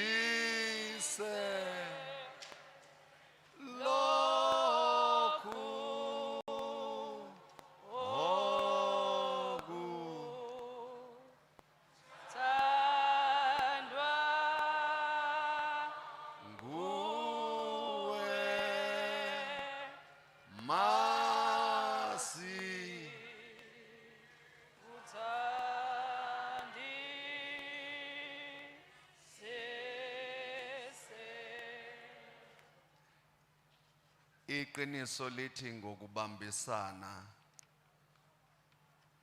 singenza okuningi. uNkulunkulu uyabathanda abantu abazihlanganisayo. lithi iBhayibheli baba sizwe siye baba limilunye ilokho abaqala ngakho konke ababehlose ukulwenza akekho wayengaba namandla okubanqamulela ake sikhuleke. uNkulunkulu wethu umnimandla onke namhlanje sila kungumhla ka-1 kuDisemba. Siyakhumbula abaningi bethu abasishiyile ngenxa yaleli kodwa siyakhuleka sazi ukuthi izwi lithe uma sicela utho ekumeni likaJesu siyakhuleka unqamuke ukufa kwabantu siyakhuleka kuvuleke ngondweni ukuba usizo selukhona siyakhuleka ukuba ilona ilobo akwazi ukulekelela udadewabo nomfowabo ukumuyisa ensizakalweni siyakhuleka senze sonke sibambisane ukulwa nalesi sihlava ikakhulukazi se-gender based violence. Namhlanje emini sithi udumo nenkazimulo lungolwakho amandla nobukhosi bungobakho senzele umusa sonke ngoJesu Kristu inkosi yethu. Amen. Siyabonga kakhulu kuBishop. Sesifika ekuphetheni uhlelo lethu. Sibonga kakhulu.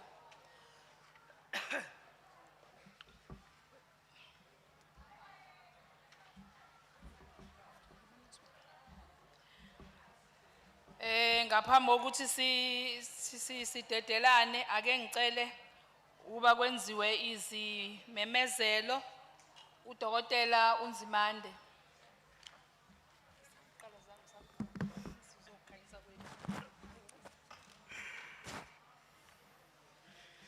Sanibonani etendeni. Sanibonani etendeni. Kokunomhlabelelo othi I want to be there. I want to be there. I want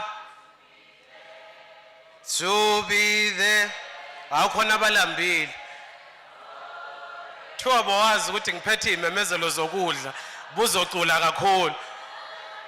I want to be there. I want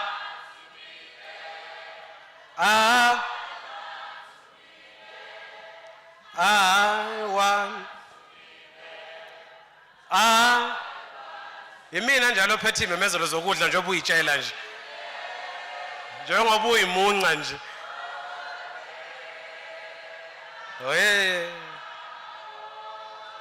Sibonge kakhulu ku program director ikhulu mandla zethu from the Premier's office. Sibonge nje kakhulu kuba bonke Mayor's office as well as from the traditional house ukuthi bazos embrace eThekwini. Bengabe kuyiphuthe elikhulu ke ndunankulu ukuthi nifike kwi district yami nizohlaba mase kungabi yimini okhipha izithelo izithebe ukuthi zizoba ngakuphi.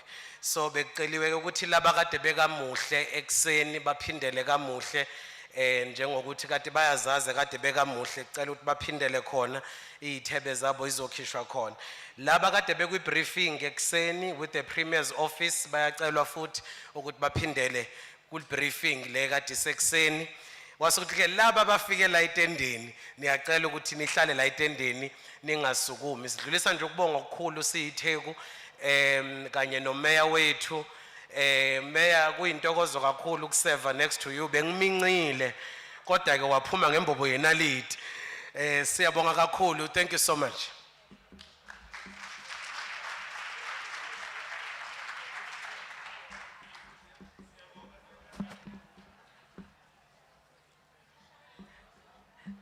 Asibonge kakhulu Kudokotela uNzimande, yazi ungabakhumbuza abantu ukuthi kube isemakhaya uzelwe ngabe sithi akabona nezilanga.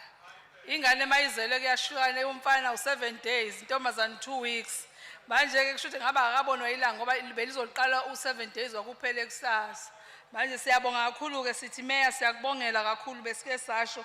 Ngithanda ukubonga nonke nina eniphumelelile nalenza lolu suku laba impumelelo ngaphandle kwenu bengeke sibe khona. Ake nishayile izandla lokuthi nje nenze lolu suku laba khona. Nasenilenza luba mnandi.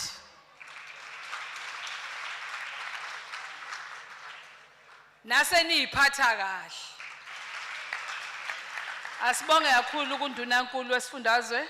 Sibonge kwiMayor yalapha eThekwini baba uMbimbi.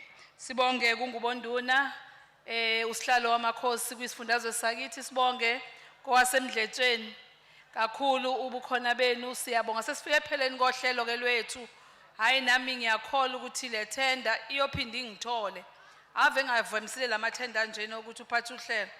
Ngakho lisheshe liphele nje engathi ngatholela 5 hours Ndunankulu next time.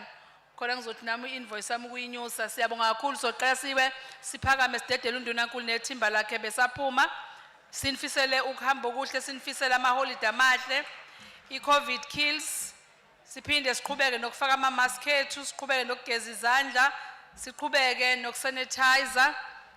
Nasemakhaya senze kube kuhlanzeke. Siyabonga kakhulu uNkulunkulu anibusise nisaka maholidi niphephe naseyingozini nasemgaqweni. Siyabonga kakhulu. God bless you.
Izona ke nginazo lana. Uyakwazi sibonke nokhumalo noleko ngokukhumalo ukudlala team afika nabo.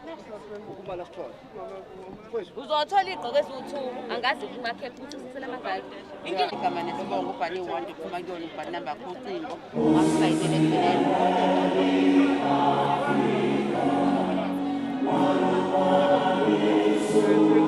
Ngiyabuya. Ziyaqhokwa ke thandwa zami.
I'm very excited about that.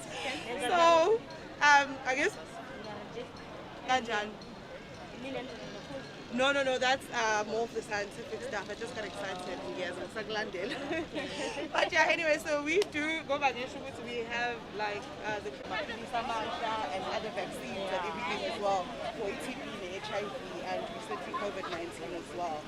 So we also have our social sciences.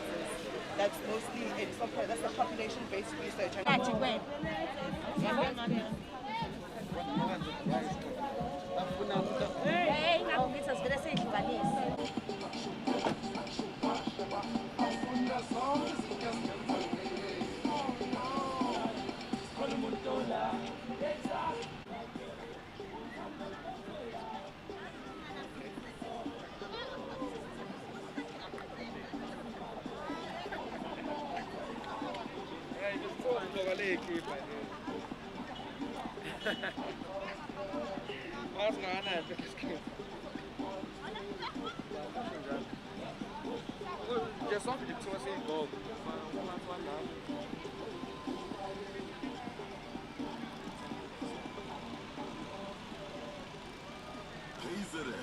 We did it together.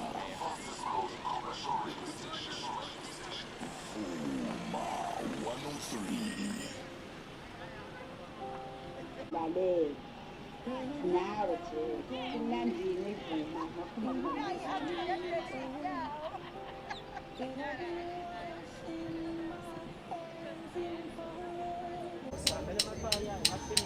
Hello, my name is Ayanda Mkhize. I am from Africa Health Research Institute, commonly known as ARI. We are a health research institute that does research on HIV, TB, and recently COVID-19.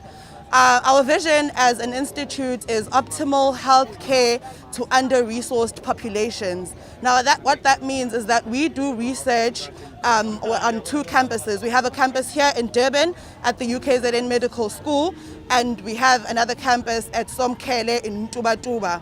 Now, what we do with our research is that we do both scientific and population-based research. So it means we have our scientists who work in the lab, and they do the work on for testing of, for instance, maybe vaccines and trials for maybe new medicine and all of that. And we also have our social sciences and population-based researchers, which deals more of, like it says, like social sciences of more like community and population-based research. Now myself, I am from the public engagement department, which basically acts as a bridge between the scientists and all the research that happens at the lab, and then our community of Mtubatuba and Somkhele and in the Mkhanyakude district, which we work in. So what we do basically is that, because it's not going to be easy for the people at the lab to communicate with the people at the community level, and for the communities, we also need to engage with them thoroughly, because everything that we do is essentially, the research that we do is beneficial for the community. So we have to thoroughly engage with them in terms of letting them know what studies are being done at ARI, letting them know to encourage scientific research and to encourage a new generation of young scientists especially, because we need to be encouraging more health research participation, because that helps ultimately for us to reach the goal towards eliminating HIV, encouraging testing and encouraging, treatment adherence. And TB as well is also a big fight that we're trying to work on right now. So it also helps that if people are more involved in research, we are able to find out what the issues are, and the scientists are able to find out how they can work in the labs to modify and help to eradicate and win this battle on TB, HIV, and also COVID-19.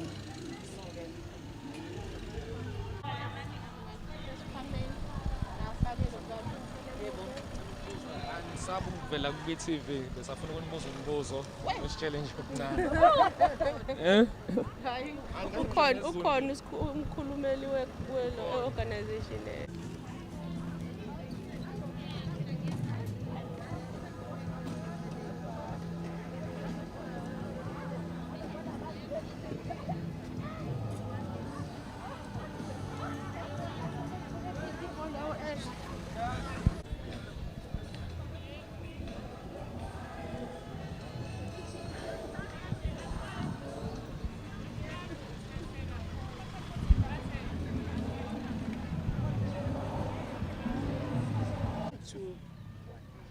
Hi, my name is Londiwe Mthethwa. I'm coming under Mukashi Casting Agency, and we work with models, so we're doing a lot of charity work, so our models can interact with people.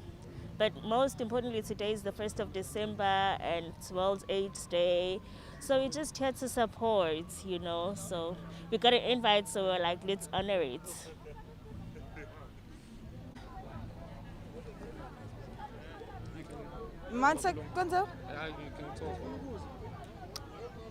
Greetings, my name is Thusi Londega and I'm 19 years of age. Today I'm here at a workshop and the World AIDS Day. Oh, Kosiam. It's all of us.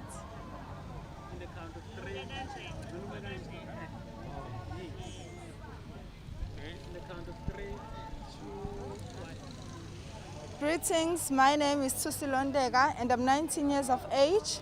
Today I'm here to attend this wonderful organization, which is the World AIDS Day.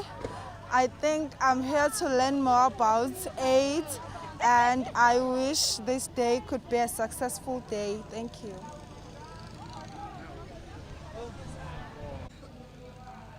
Sanibonani, my name is Fundiswa Mselegu, Miss Umlazi Ward 84, 2021 Queen. Last year, Kukudlamini Park, we World AIDS Day, where we encourage abantu ukuthi bahambe testa for HIV and AIDS. Nalaba sebenawo ukuthi bathathe treatment yabo. Ngiyabonga.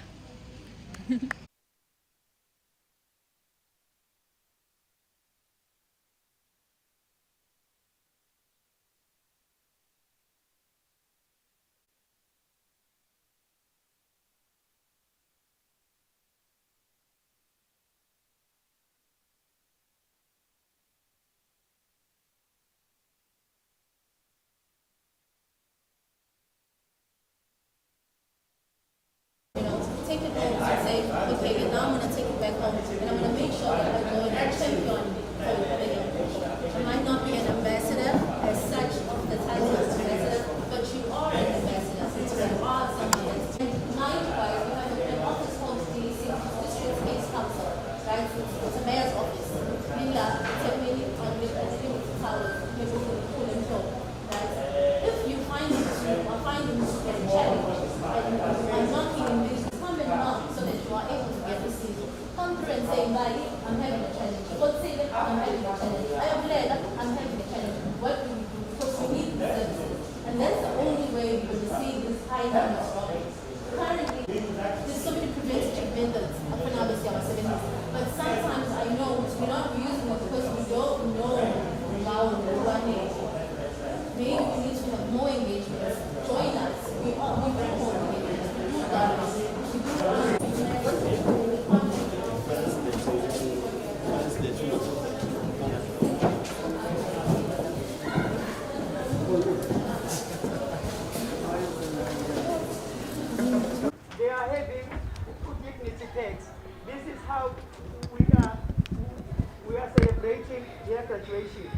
How are we identifying them?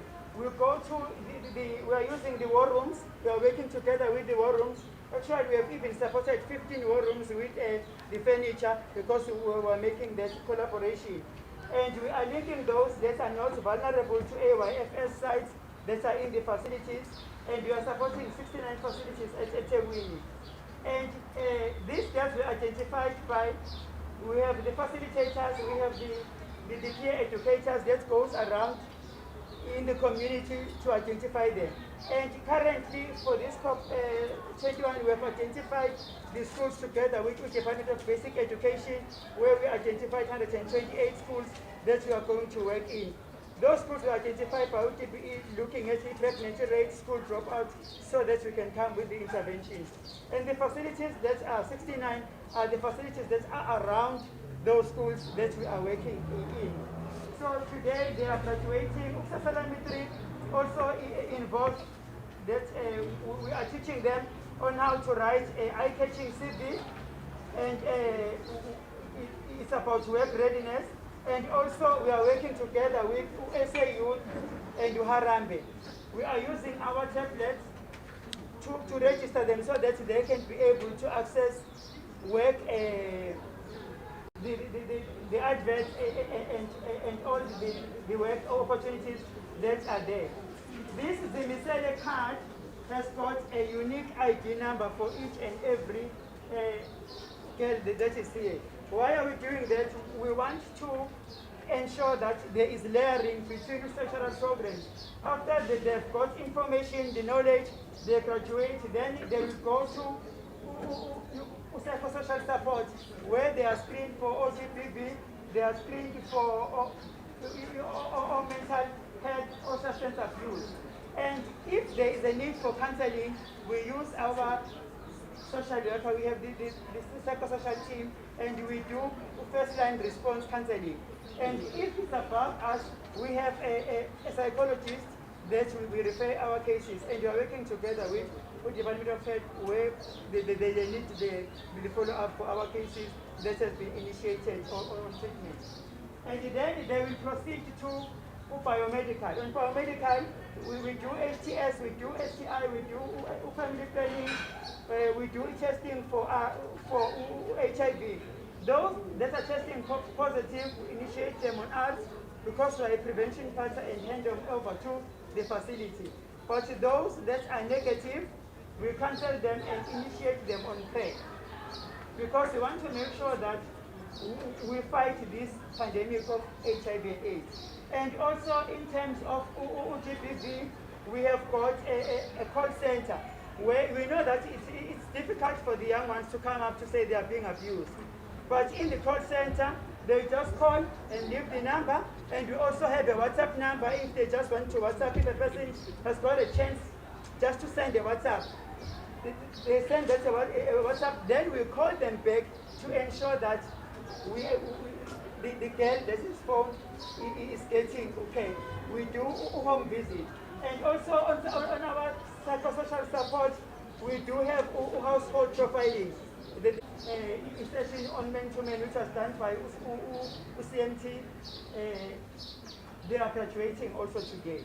And we have got what we call intensified economic strengthening. We intensified economic strengthening. These girls are part of this. And also we have got in our company 72 facilitators that are beneficiaries that we picked from the same process that are fully employed by UTB HIV as facilitators. And the logistics company like 6 that have been paid on EMIT logistics through this program. So each time we get young people that are vulnerable, we make sure that it's not about these interventions only, but we also look at about AYFS, so I said, okay, let me go give it a try. But what can I let them know, you find where you are.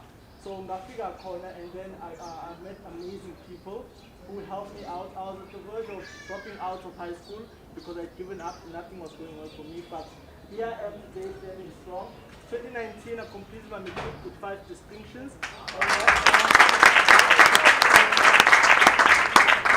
And right now, I I'm okay, I'm living my best life, and I'm like, it's a family. Everyone is welcome. We have sessions every Friday from 1 o'clock up until 4 o'clock, where anyone, be it youth, older or younger, is invited. We have a sound system there. You can perform any talent you have at any time. We take videos. We have also supporters from celebrities such as Izozo, Holy Ray. They also come and join us in our sessions. Thank you.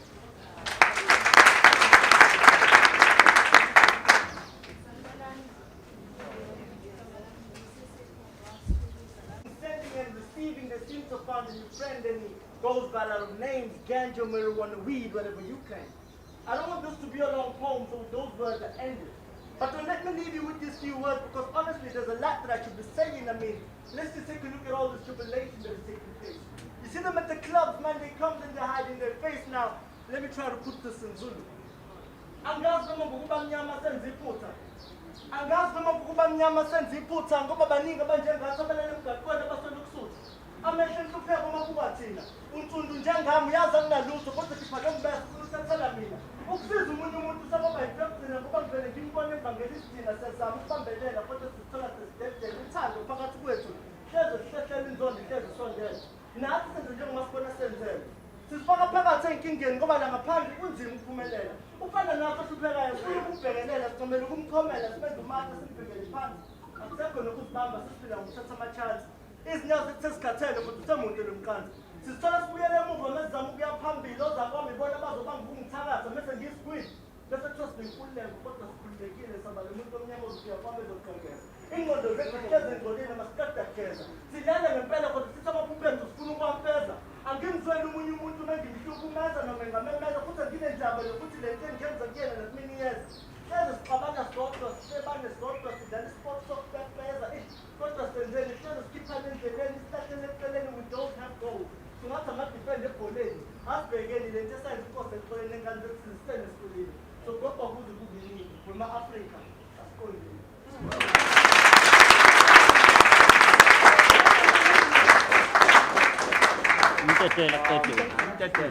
Umtetela qedile. Shona malanga. Kudlulile kwaleli langa kwathi ngosuku lakusasa mangithatha ipeni lami ngibhala. Ngiphalaza okusenhlizweni yami. Ngikhalaza, ngizabalaza nesikhathi sihamba, ngisaba. Ukuphimisa lamazwi ngikhathele. Uqalisela ukuthanda ngaphansi kombuzo othi umthanda kanjani nemigandi. Yembuzo eyinkulungwane umina. Bufana ncamashini engculazi awukwazi ukuphila ngaphandle kokufanele ukuthi ucabangele ukuthi bazothina abanye bekukhomba ngeminwana, abanye bekuthimisela ngamathe kodwa buka. Ngisamamatheka, ngikhetha ukuzikhetha mina nalapho umina benza kube nzima ukuphila ngaphandle kwezitha inzila. Yempilo yami yeqiniso ilokhu ingigubuzela njalo amathemba.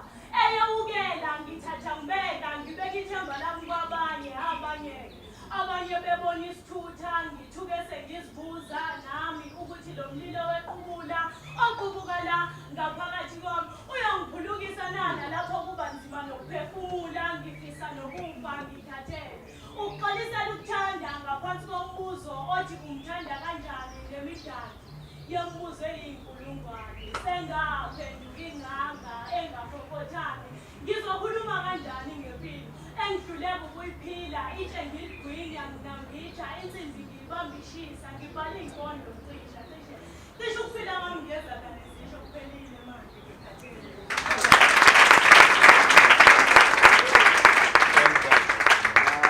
So and conclude. Co-chair of the province, Mr. Mdleche Siyabingelela and Nopala.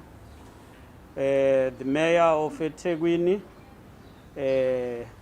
His Worship Councillor Kaunda, Nkosi yaseMadungeni sihlalo wendlu yobukhosi lapha KwaZulu Natal, MEC Masithole Mloyi, the various stakeholders and NGOs that are here, and all organizations asibambisene now.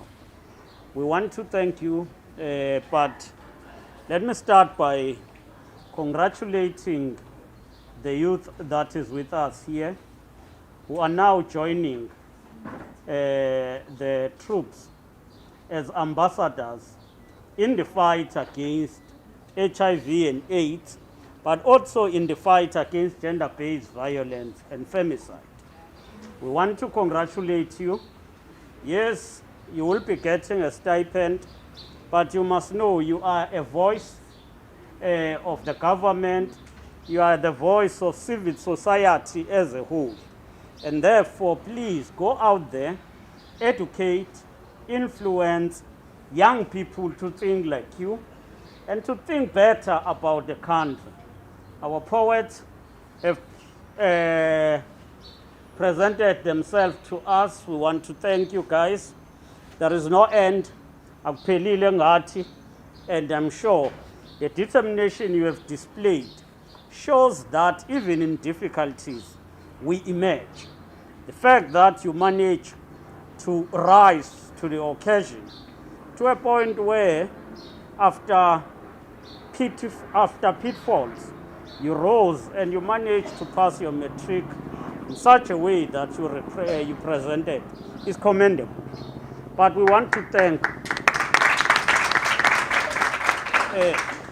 thank the partners in this fight. It wouldn't be easy for government to work alone and succeed. But we want to thank the partnership that we have from national, provincial, and district. Partnership with civil society, Baba Mdletshe. It's a strategic partnership because HIV and AIDS is community challenge. It is about the society as a whole. It is about ensuring that there is also a trust between government and the people. And I think you have played a very, very crucial role in building that trust. If government talks to the people, there is that perception that government talks to govern them. Government is here to govern, but civil society and ambassadors, when they talk about the issue, then people begin to look on that issue as it is. When government speaks, people think that the government is speaking because it is an authority and they want to clamp down on them and control them. But when the civil society, ambassadors, and other partners come into the space, they get more hearing where people will listen to them and will therefore wish to appeal that we continue with this partnership. We've truly moved from the challenges of the initial stages of HIV and AIDS. Some of you were young or not even born when this prevailed in the world, 1981. But also when this prevailed in South Africa, denialism, the stigma that was there, and right now we've gone past those challenges. And that's why we are saying let us rise from awareness now to accountability and action. In whatever we do, there must be accountability, there must be action, we must work together. We are dreaming and working toward an HIV-free society, but without isolating those who are positive right now, because they can live long as they follow guidance from medical practitioners, from those who are near them to counsel them. Let us work together. Umfowethu obe umngani wami ngingakazi ukuthi une-HIV kumele ngazi ukuthi ngisho esethe unayo usewumfowethu usewumngani wami. Kumele silekelelane sakhe izwe lethu libe ngcono. Bonke abantu ba-enjoye inhlalakahle. Siyanibongela, sinethemba kini, but siyabonga kuma-organizations are involved. Siyabonga nabamele uhulumeni from the province to umasipala. Lezi zinto esiyibone ngaphakathi Mbimbi ziyasivulela. So angithi ukuvala ngaleli iphuzu ulibekile ubabu obesilida ngaphakathi Mpungosi. Na ubeka iphuzu lokuthi kunabantwana abawu15 abala abasebenzayo. And uthi labantwana abasebenza ngoba uhulumeni waKwaZulu Natal udeclare interest yokuhosta le conference ezayo eqalayo about AIDS in Africa. But labantwana bebengasebenzi bekuvaliwe. And manje bazokwazi ukubuya basebenze. Usethi akezama ukuthi ayikhona into esingayenza ukuthi basale sebeqhubeka babe permanent. This is a sad story that we were told a week or two ago by abantu abasebenza phi e-ICC ebekuvaliwe bengasebenzi about 1,200. But umas hosta the intra-Africa trade fair laba bantu bonke babuyiswe emsebenzini. And I'm saying so that even those colleagues who are in the media must understand when government intervene. It's not a question of having events. Yes, events are important, they are strategic to build a common strategies, common approach by Africa, South Africa and the world. But it also assists in sustaining livelihood. With those words, the fight is on. It is a fight against HIV and AIDS. It is a fight against gender-based violence. But it's a fight for prosperity. We must fight even poverty and ensure that at the end, we all enjoy a prosperous life where we're all able to unleash our talent and potential. Siyafisa ukubonga. Thank you.